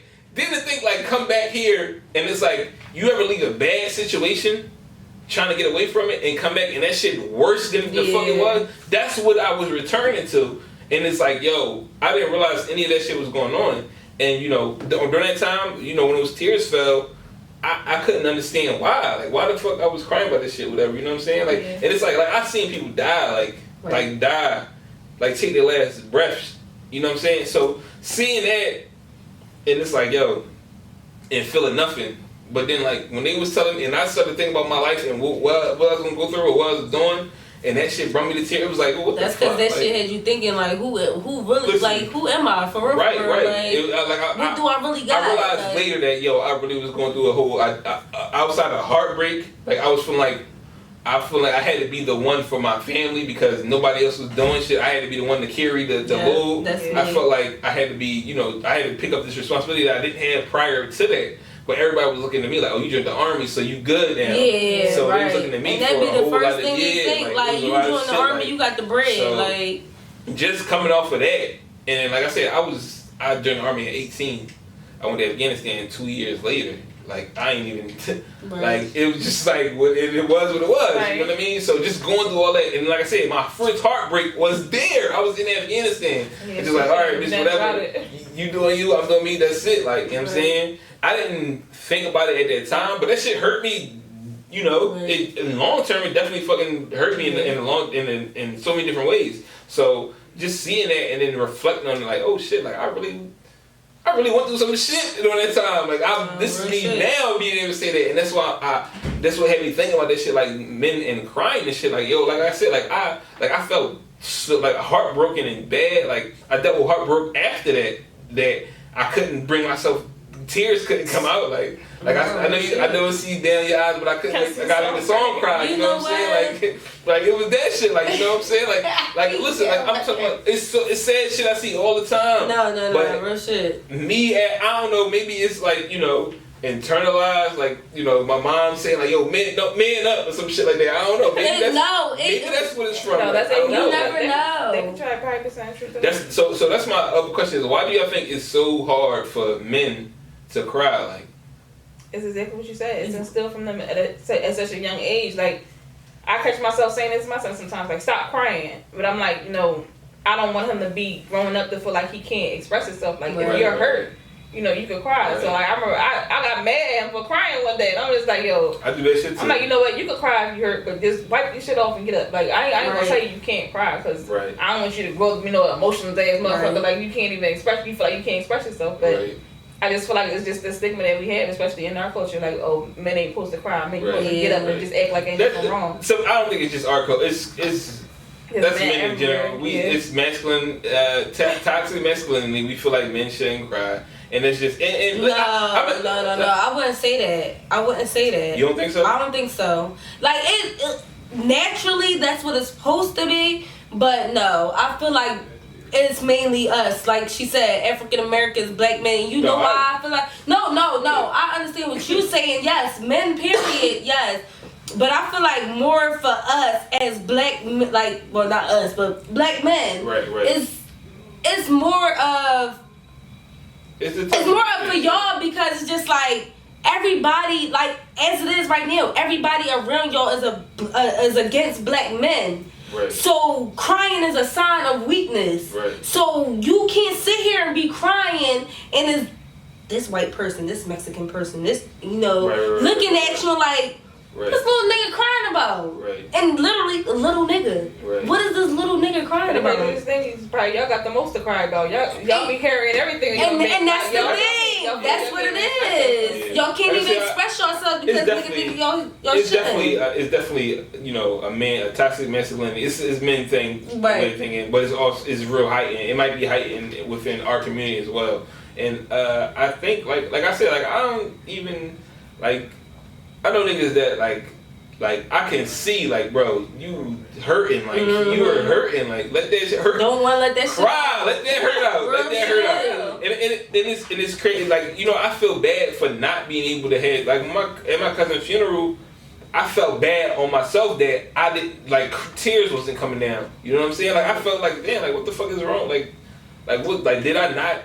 What's wrong? Like, did I not love him? Do I not miss him when I say he gone? People process things differently, so it hits you right then and there. And that's me. Like, I'm horrible with, like, just death, period. Like, if somebody close to me that lost somebody or something, I'm like, yeah, I'm sitting there saying I'm sorry for your loss and stuff, but I'm just horrible with death. Like, even around me. Like, I had one of the worst, like, I had probably two, like, the worst deaths in my family ever, and they were both babies. So that's why I feel like I'm kind of like prone to death now. I don't know why, but it's just like, I don't know. I had a nephew I had a little cousin, a drunk driver, crashed into my aunt's car and almost took out half my family, but the car ended up crushing the car seat and I lost my little cousin. He wasn't even one yet. And when I said I walked up to that casket and that wasn't my cousin, that wasn't my little cousin. I spent that whole summer with my little cousin, and that face that I saw in that casket was not him.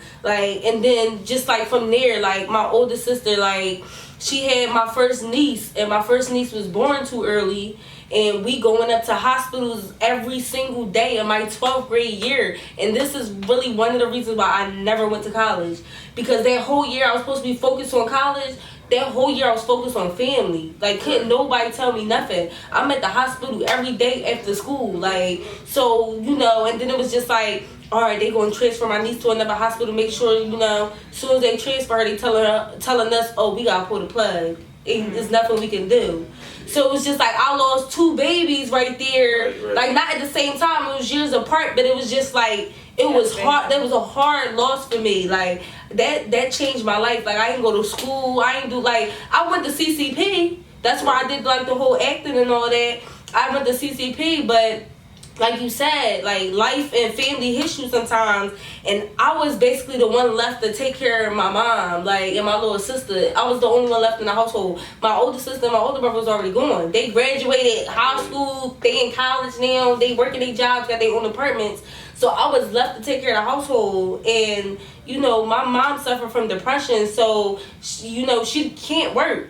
So the little check she was getting wasn't covering everything. So you gotta think about, I'm 18, trying to focus on school and focus on paying bills. I'm working a part-time job doing valet parking and stuff, and it wasn't enough for me. It didn't pay it, so I left school. I had to. Like, it wasn't even that I wanted to. I think definitely loss is a trauma that we all endure way different. Like I said, like being in Afghanistan, like people, we've seen people, lose their lives, and a lot of us dealt with it totally different. Like it was some people I seen that didn't leave a fucking room, like a little tent area. They didn't leave it. Like, it's like, what it's the people fuck? that come back not normal. Like, it was just like whatever. Like, you know what I'm saying? So I think death and loss is definitely something. So like everybody has their own grieving periods and how they do it, and I feel like that's definitely got to be. Like you got to go through it. That's it. Like the only way to get through it is to go through it. I'm a shut off person. All the other things that lead to us, like just being angry. Like some people,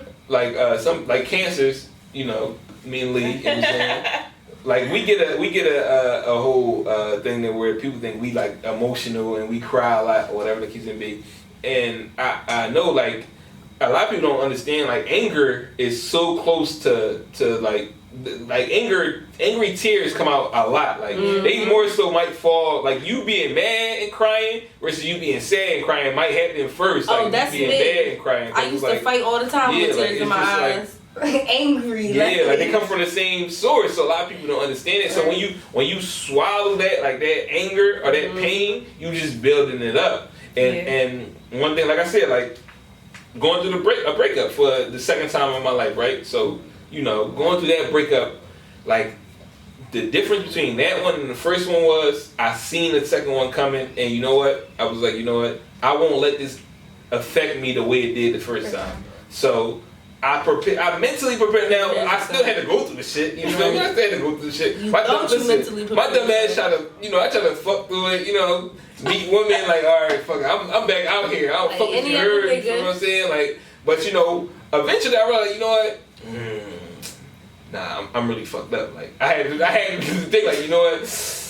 Damn, I'm really fucked. I had to talk to friends about the situation. Like, yo, like this is like not only was I losing in this breakup, not only was I losing like a woman that I dealt with for years, like I knew for 10 years, but not only that, but this is the mother of my child. Like you know what I'm saying? This is my potential life partner. Right. So watching all of that, and I had to say goodbye to all of that was like.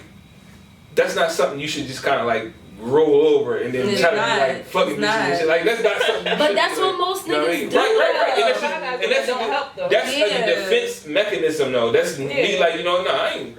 It's like I ain't gonna roll over take like, I didn't cry through the whole situation. I didn't cry. However, that hurt. That shit hurt me definitely. Like, but it's just like like. I had to deal with, like, at some point in time, I realized that, like, I never actually sat with the loss. Like, I didn't sit with it. Like, I was like, I'm back. You never dealt with it. I got a new chick right now.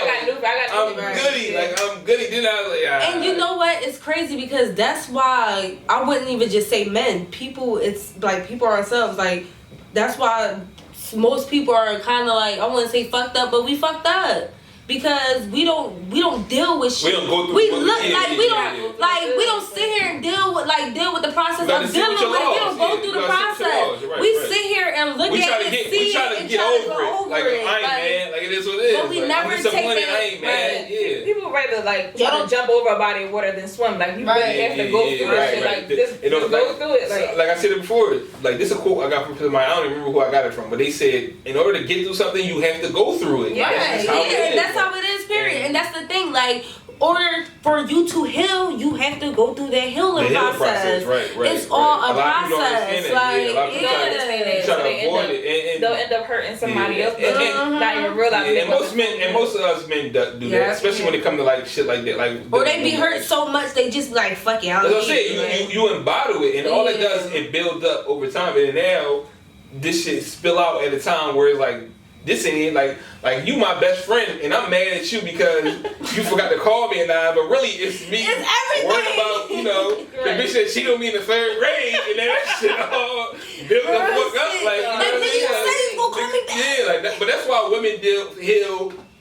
Y'all healing process is better than men because like again, most men would just throw that shit to the back burner until the trunk fill, and then all of a sudden all the shit spilled out at one time. Versus women, I did enough fucking. Most women they could go through whatever heartbreak or whatever it is at that moment, and then you be cool. You went through it, you stepped through it, and then now it is you are where you are. Right?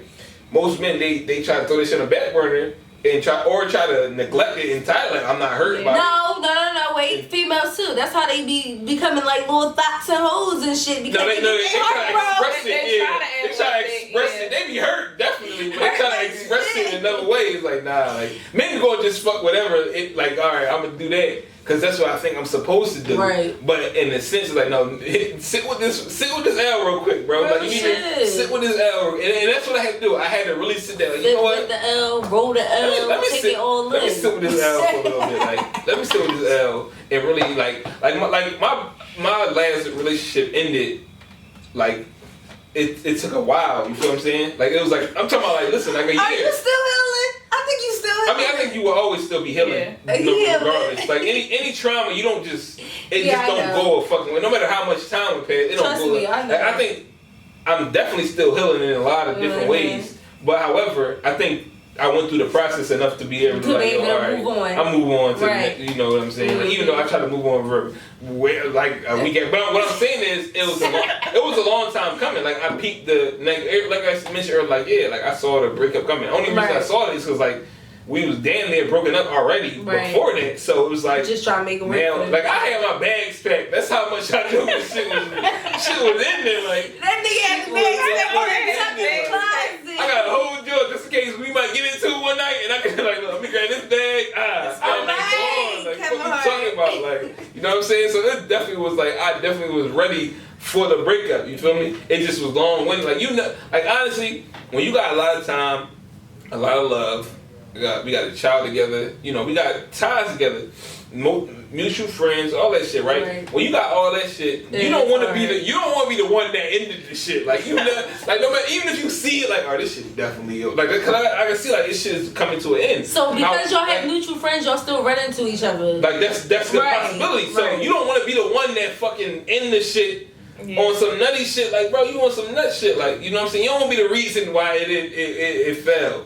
Even though me as a man with a child, honestly, in 80% of everybody's eyes, it ended because of me. No matter what happened, it ended because of me.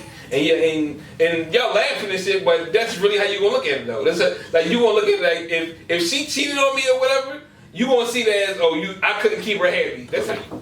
I would never sit up here and give my friend advice that I wouldn't want to receive. Not even advice. It's just like first I'm gonna ask, did you talk to him? Not even just advice though. Like listen, because a lot of women will complain about what a man does and will never bring it to his attention of what he's doing wrong. So how can y'all fix it if you're not talking to him?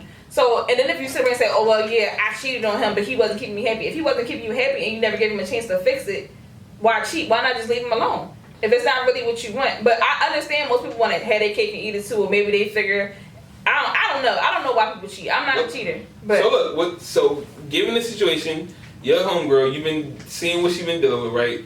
Like the nigga be doing this, that, and the third, right? Let's say he never cheated though.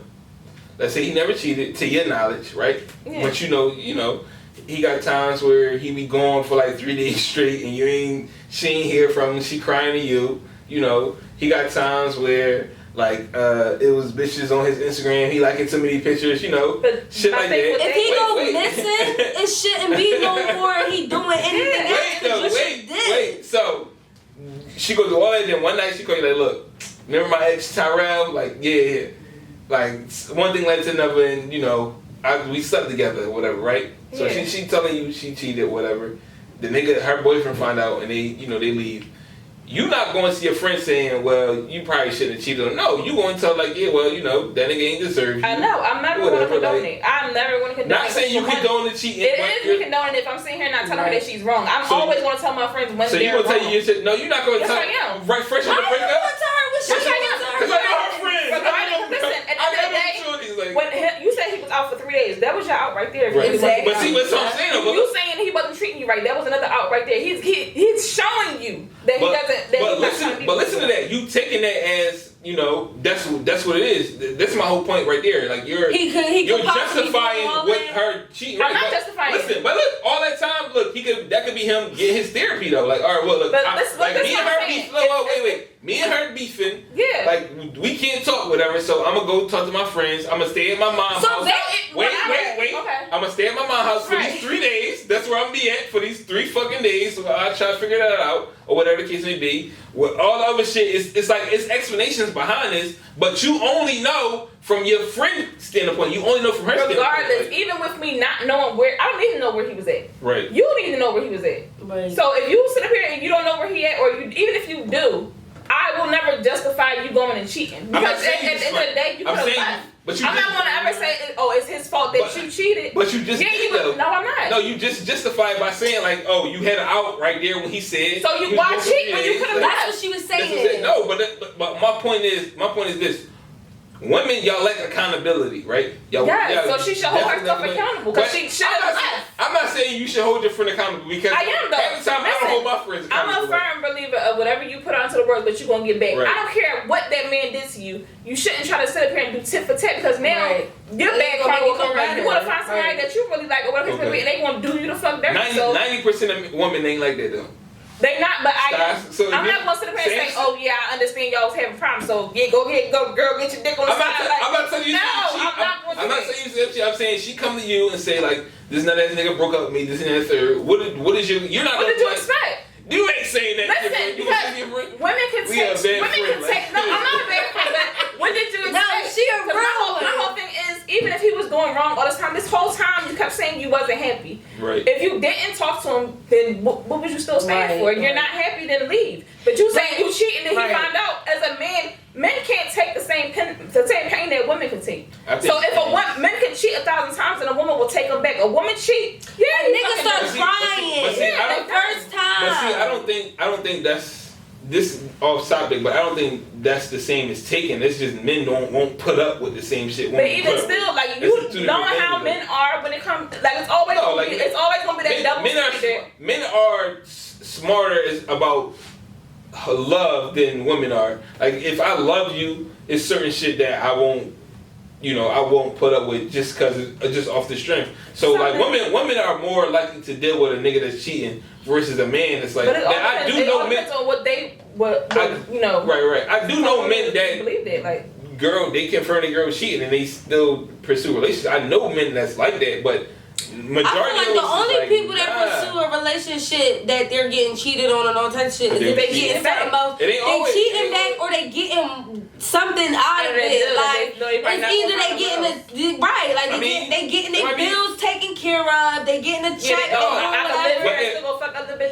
But it might be accountability though. It might be just some fact like, all right, like that same scenario, like you said, like all right, maybe I wasn't there for you in your time of need, so I understand why you end up sitting with your ex. Even if or I whatever. can understand something, I'm just saying like you shouldn't do it. Right? No, yeah, right? Always, because like always, she said, it's like if you really wasn't happy, and if you, it's just so many things you can do besides, oh yeah, I'm just gonna go fuck somebody else. Like that shit ain't thorough. That shit ain't decent. When you could have sat up here and tried to fix the situation. At that time, it feel like the best job. At that time, and then afterwards, all you are is another nigga. And you just. First of all, for the record, if anybody never watched the show and understand, I have never cheated. Like that's good. I'm about to say, hold on, think about it. Yeah. All right, so I've never cheated in that sense. I might cheat like texting bitches or some shit like that, like, but they ain't go nowhere. You feel? I ain't never physically cheated. Let me say that. No, all cheating is cheating. I mean, it is cheating. However, I am. No. Can we bring that up though? Is that really cheating? Is it really cheating? It's a form of cheating. Okay. However, that ain't like. It's not the worst. That's like you on level 3 now. Like, all right, nigga. Like you on probation now. That's like that kind. That ain't like the termination. I ain't letting you go. You ain't dumping a nigga over. If you dump a nigga over some text messages, you out of chocolate. Like it ain't. Like you want to be single. Like this ain't it. Like this. Yeah, like, he wanted to be single. It's found a way. Like they're like, no, you text that nigga one time. I'm done. Yeah, you been with the lead, nigga. It ain't it. But like, yeah, I did that dumbass shit. But I ain't never like, physically cheat. So it was like, it is what it is. You know what I'm saying? But like, I think we got off. Right. I think we got off to the. How much topic you got? We got way off the topic. Definitely got way off topic in this. Right. But like, but no. So I think back to the original topic about men crying, like, cause we got way. We gotta go to the next topic. What's the next topic? No, we've been on the same topic. I just want to close this topic out and just say, like, it's like there are a lot of stigmas for men as far as like, emotional shit. Like a woman that I was dealing with for a long time. Actually, my last ex-girlfriend. Well, like one day we was talking and she told me like, yo, she would look at me differently if I cried. That was her word. This was her word. Oh wow. I forgot what we was talking about. And I was like, and it came up. Me, I be just asking random questions and shit. So I'm like, yeah, like, what if I cried like right now, like ball, like tears coming in my eyes, And she was just like, I don't know. I think I would look at you differently if you cried, like. Wow. And I think when she said that, it definitely like. Set on my mind like, damn, I really can't cry. Like I remember I fake cried when she found the text messages. she found the text messages and she was threatening them. This shit was over when it was leaving. Like, so I fake cried, put my head there like, so you just need me? You was a nut. You a nut ass nigga for that. It worked, so you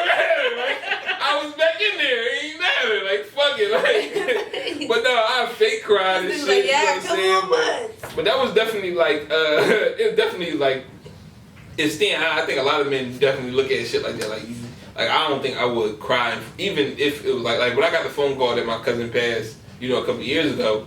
I was with a girl. I was with a female. So just that happening, and I think I just went to sleep. No, you wasn't with the same female. That No, it was different. It was different. I was with. I'm like, damn, you really couldn't cry. No, like I got with her like not too long after that. Like, damn, you really couldn't cry. But at that time, the one I was dealing with, she was like, "You cool? Are you good?" And I'm like, "Yeah, I'm good." You know what I'm saying? And she probably like, it's normal to cry, right? Right. Like, I just got news that my cousin was like, she passed. Like, you know what I'm saying? So it was just like, what the fuck? Like, this was like out of nowhere. Right. So I remember just going to sleep and shit. Like, I went over there, we had like a whole date or some shit planned, you know what I'm saying? So right.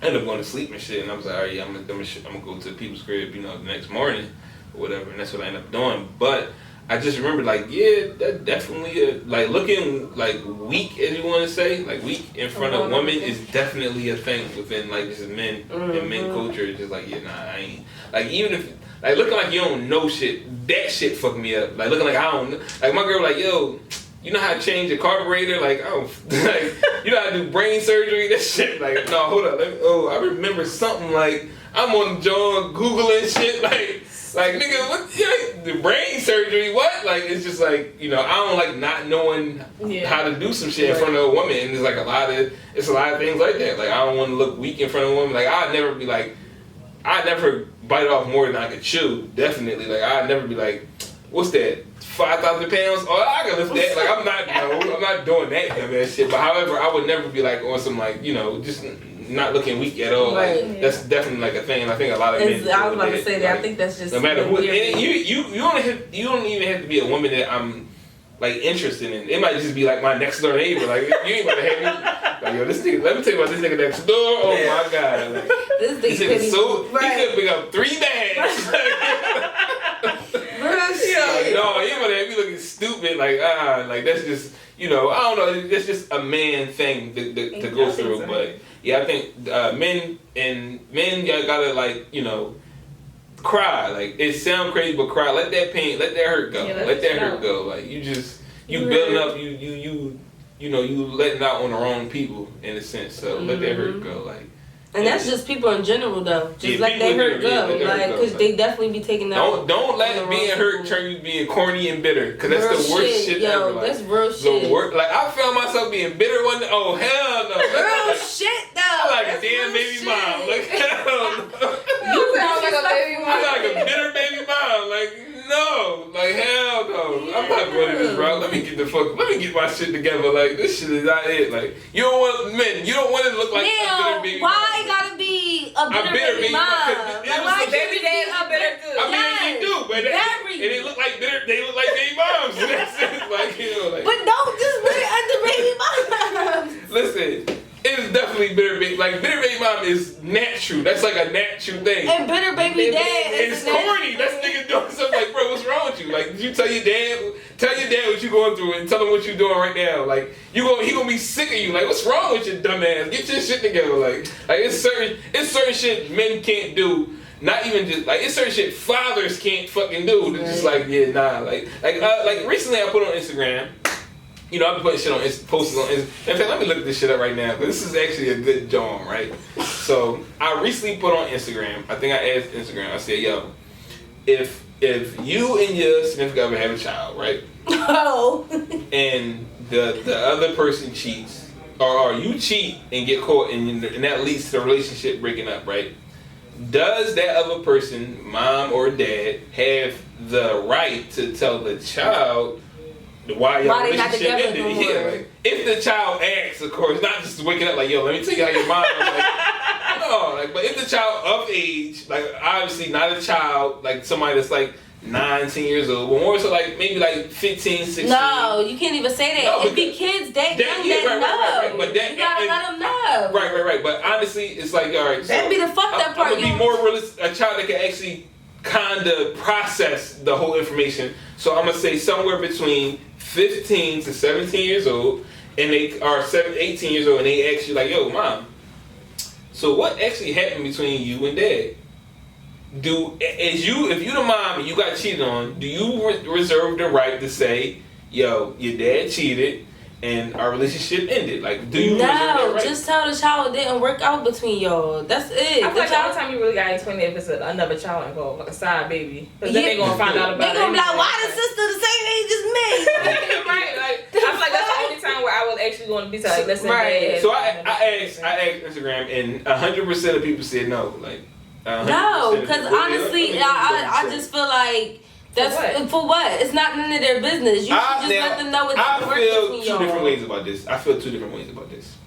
Now, I feel like the other parent reserves the right to actually tell the fucking truth. Like, yo, look, you know, your dad or mom was they wasn't ready for this relationship, and they decided to do something that ended up. I feel like they reserve the right to tell the child the truth. Now, how they decide to deliver that truth, that's on them. Personally, I feel as though, like, all right, if my child can't, if I'm the cheatee, yeah, I'm the cheat, I'm the one that got cheated on, right? So, and my child, my daughter come to me like, yo, what happened with you and mom? Whatever, like, what led to y'all breaking up? Now, me personally, knowing that information, what I would tell my child is just ask your mom. Like, ask your mom what happened. Like, I won't even take that role. So you don't think it's right for the parents? No, I do, because I'm giving it to you, me personally, I'm not going to sit here and say like, yo, look, your mom ain't shit. Like, I'm not. That's how it's gonna come on. But at the end of the day, if you're sitting here and telling your child to go to that parent, then you're not telling them. No, I'm giving you the opportunity to tell your own story, because that's how I would want it. I would want me, if I did some fucked up shit, let me tell you I did this fucked up shit and why I did it, and that's that. Like, let me tell my own story. If I did some fucked up shit to you, you perceive that to be totally different. Your whole idea might be like, well, this nigga cheated because he ain't shit and he can't keep a dick to himself. Yeah. But my whole thing was like, look, I wasn't ready for the relationship, but I tried to make shit work. It ended up not working, and that's what it was. It might be two different fucking stories. You feel me? I would rather two different stories. Now, if you the one who did the shit, I'm gonna give you the floor to let you tell your own fucking story. Like, that's how I would. No, just look at the child. However, it didn't work out. However, if my child come to her mom or whatever, if her mom cheated on me and she go to her mom and her mom don't tell her, so she come to me, I reserve the right to say like, yo, listen, we was young, your mom, I guess she felt like, you know, she wasn't ready for what we was ready for, and she decided to step out on her. No, because if she was ready to tell her child, she would have told her child. Yeah, but again, you don't like tell I said, her. because or he. Again, if I'm only telling the truth, I don't have to lie to my child. I don't need to have to. But did you tell that child the whole truth or what led up to that? That child don't know that. But all right, hold on. Wait a minute. Because earlier when we were just talking about cheating and shit, y'all already said like none of that shit mattered. They gave, like Aliyah was saying, like he gave you this reason and that reason, you could have just left. So you had to take accountability for your own cheating. That shit should apply for this same situation. No matter what the fuck I did, at the end of the day, the relationship ended because of why? Because this person cheated. So, therefore, nothing else. My child come and ask me like, why did the relationship break? Why did the relationship end? It ended because you fucking cheated. Like, that's why the shit ended. So if I'm not going to say like that. I'm going to deliver it a little more sugarcoat, but I'm not about to lie to my child and say like, oh, well, say it.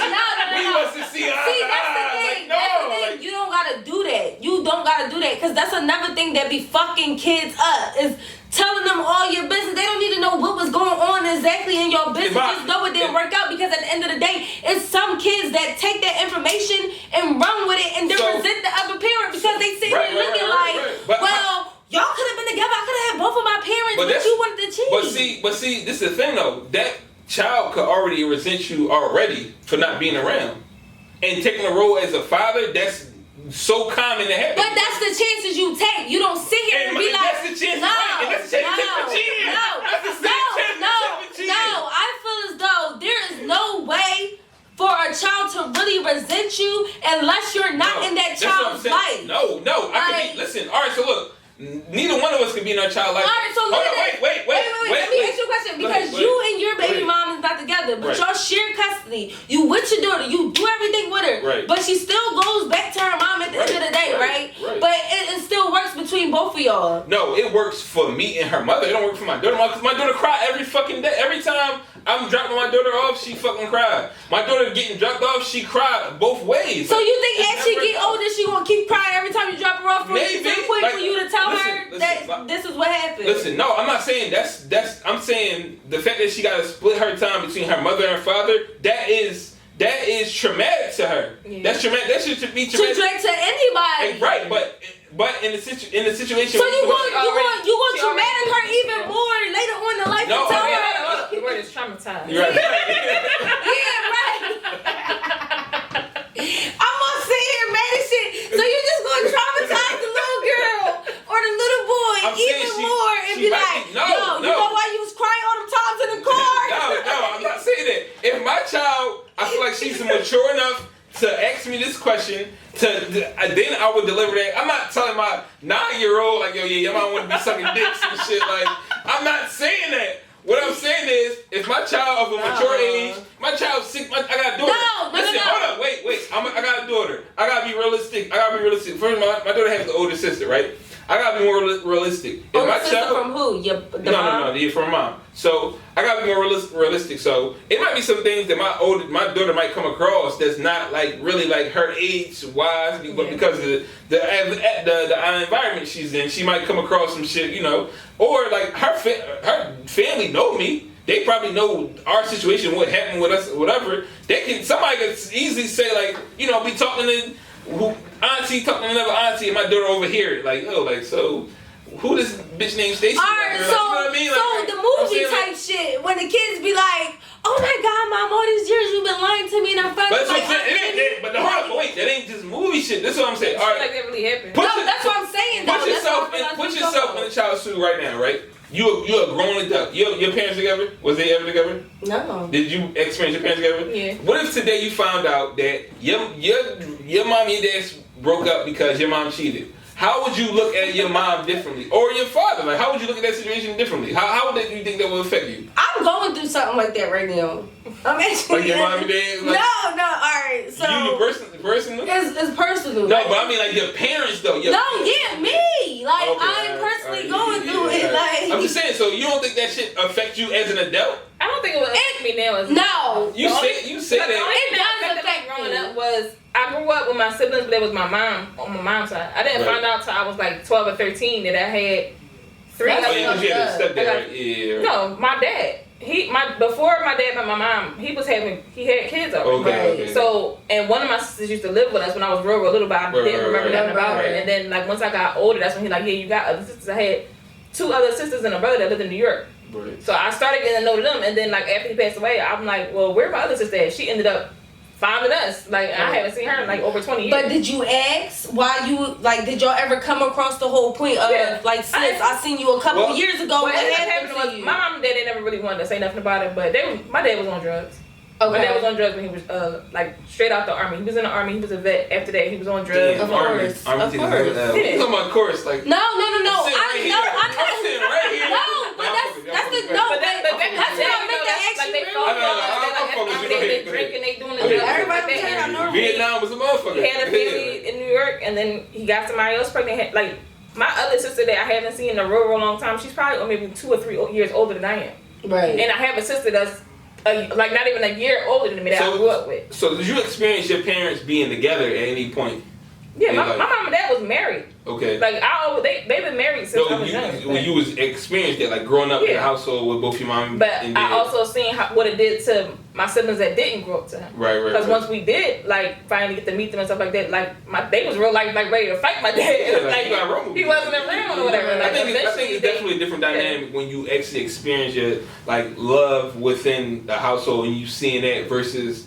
Then you could see it where it's not like me. I didn't experience my parents being together. Right. You know what I'm saying? So I didn't never had to see that, and so I never questioned. Like it was just like it was what it was. You know what I'm saying? But like I think for any child, for your daughter, like so my daughter, she remember she bring always like remember when we used to stay at mommy's house. And that's crazy because my daughter just said something to me like that a couple of days ago. She was like, "Yeah, remember when Daddy used to live with us?" And I'm like. Like, yeah. But it was different because he got a whole nother family there. He got a whole nother baby and all that. And you think children process that shit totally different. And like I said, nobody would, like, our children too young. But I mean, like, children that's older, like at some point in time. But don't look at it as they too young. But let me just, I know, right. But I'm just saying, for me personally, when I didn't worry about this shit until I got, like, adult age. Like, not even adult age. Like, in my early 20s, I started thinking, like, you know what? What if my whole idea of what happened to my mom and dad is fucking wrong? Right. Like, my cousin told me a story one day or whatever, right? And, like, you know, he only know my dad, because it's my cousin on my dad's side. So he only my dad's side, whatever. So he told me a story one day, and it was like, it was definitely contradicting to what I've already known about my mom and dad. So it was like, But then I had to remember where it's coming from. Like, wait, nigga, you got this from him. Like, nigga, that ain't a good source. Like, you know what I mean? So it was just like, you know, but that actually had me think, like, you know what if I got that whole shit wrong? What if my mom fucking cheated on my dad, and then she decided, like, he moved on and decided to get a relationship, go into, you know, have kids with somebody else. So my mom painted that like, oh, he don't want to be with us. So she started to raise me as, your dad don't love you shit, you know what I'm saying? So I grew up in that thinking that this is the whole thing. And then come, you know, years later, I'm 17, 18, and I found out like, oh shit, like this shit definitely wasn't what it was. Right. I think that's just as devastating as my child coming to me at 14 saying like, yo, like, what happened to your mom? Me telling like, oh, we just was on a different path. And then her at 24 finding like, nigga, you was fucking cheating the whole time. Like, you know what I'm saying? Like, I feel like to each his own, I feel like it's definitely each his own. The last person I want to lie to is my child. Right. Like, so I feel like with my girl, I feel like if I decide to cheat or whatever and our relationship ended, I feel like I can't tell you why I cheated. I feel like I couldn't, I just feel like as a man, you're not gonna want to hear the whole truth. I'm gonna just say like, yeah, I was dumb, I was young. I'm gonna say some shit like that, right? I ain't gonna tell you that, but well, what really happened was there was this bitch named Keisha from the 3rd grade that I really always wanted, and then you wasn't cooking Alfredo no more, so like it was like, you know what I'm saying? Like it ain't more to, or you know, maybe I wasn't mature enough for the relationship at that time. Or even now at this point, I'm still not mature enough for it, but I ain't want to hurt you, I ain't want to break your heart or whatever. So, you know, I probably can't tell you that. But however, you know, years later, I might be able to share that with my son or my daughter. Like, listen, like, at that time, I wasn't really in love with your mom. And, you know, I did some dumb shit, and that's what it was. You know what I mean? I would feel more inclined to tell my child the truth than I would be able to tell their parent, like, yo, look, I cheated on you because you dumb. Like, you know what I mean? Like, it's shit like that. So I think, like, again, going back to what it is, I think you do, as the other parent, reserve the right to tell your child the truth. You know what I mean? Whether that it was you cheating, y'all both need to sit and tell that child. Or we both cheated. Like, if we not, you know, like I said, me personally, if I'm gonna give you a chance to tell your own story. Like, look, ask your mom what happened the 3rd. Now, if she come to be like, yo, mommy said you was cheating, so she cheated, like, oh, hell no, look, I'm gonna tell you how it really is. Like, you know, like, I really went there. Listen, your mom was fucking with the next door neighbor with this, that, and third. Like, you know, I mean, you know, that's messy. But like I said, like, shit, like, you can't, like, I would, like, the worst thing for me is how my child viewed me. Like, more than anything, the most important thing to me is how my child viewed me. Like, so. Like, yeah, like I'm never going. I would never bash my child's mother. Like, no matter, even if she was on some dumb shit, she was on crack and like stealing shit from the house and had to kick her dumb ass out. Like, even though the situation, like, look, like, man, your mom she was just wild and like, yeah, right. Definitely some Tyler Perry shit. Like, yeah, she was wild. She had to kick her out. She was on crack. I didn't want to run my kid. I ain't gonna tell her. I'm like, yo, your mom was just wild. You know, she was trying to live a life of a youngster. You know, shit like that. But I do think, like, you know, I personally, I wouldn't go that route. But I do think your spouse reserved the right to say, like, yo, like, you know, well, they tell the truth. Like, even if cheating wasn't involved and you just was on some nut shit, like, I think they still reserve that. Like, look. Your mom, she ain't want to fucking work, and I was like, I had to get it. Like, look, I'm not dealing with broke bitches, so yeah, like I feel like he reserved the right to say, like, look, like I don't want to deal with broke bitches, so me and mine break up. Like, that's that. I feel like you reserved the right, even if it's the flip. Like, well, listen, your dad, all that nigga gonna do is sell drugs. I ain't want to deal with that, so it is what it is. Like, so I definitely think everybody reserve, like, you know, if you reserve the right to say the child the truth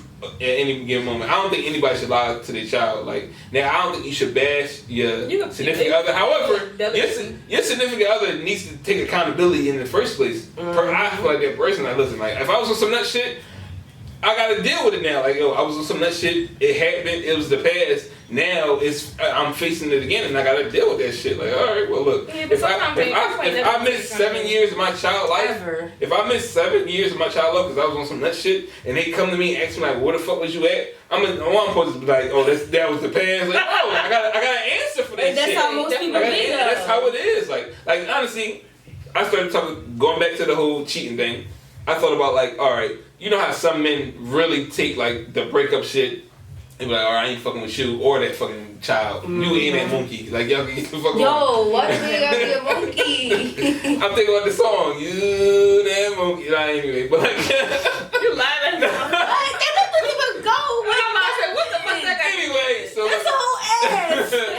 Anyway, so look, like, so, you know, he get into that whole situation, and then, you know, 6-7 years go back, he like, yo, I was on some dumb shit, and he tried to get back in his child life, you know what I'm saying? So now you dealing with, like, all right, well, your mom, you know, you reserve the right to tell you, like, look, your dad he was on some shit, like, you know what I mean? Like, I don't know what the fuck that on, but that all was a spring from, you know, him getting his heart broke. He didn't know how to deal with it, so he wanted to distance himself from you and the child. Then he realized, at some point in time, like, yo, this is a bad decision, and I need to, you know, make, you know, be there for my child. Yeah, right. So, you know, he wanted to, you know, make amends with the whole situation. So it's like, yeah, like, you, like, I'm not, all I'm supposed to come to the mom. But all I'm supposed to come to the mom, like, yo, look, don't tell him about, you know, the first 7 years when I was like, I'm telling. I'm telling. Right. So with that being said, if somebody cheated, that's half of the time you ain't even gotta tell. The child just know. That'd be the crazy shit, because people think we hide shit from our kids, and they be you ain't hiding nothing. Some kids don't know though. Some kids don't know. No, like, some of them don't. I don't know everything my dad did or my mom did. I don't know this shit. Like, you know what I'm saying? Like, and I think, like I said, now, me personally, if I found out, like, my dad was doing more dumb shit than I thought he was, like, it wouldn't really affect me. But if I found out my mom was doing some shit that led, like, if I found out that my mom really was, like I said before, like, she cheated and then my dad decided to go off and do his own thing, so she got bitter and then kept the kids from him, I would be devastated, like, yo, like, and that's how I've been hating this nigga all these years, and it's your fault. But sometimes it do be like that. Like, that's why we be like, oh, where your dad at? Oh, he live in this state. Yeah, because you probably cranked up in the middle of the night and grabbed the baby.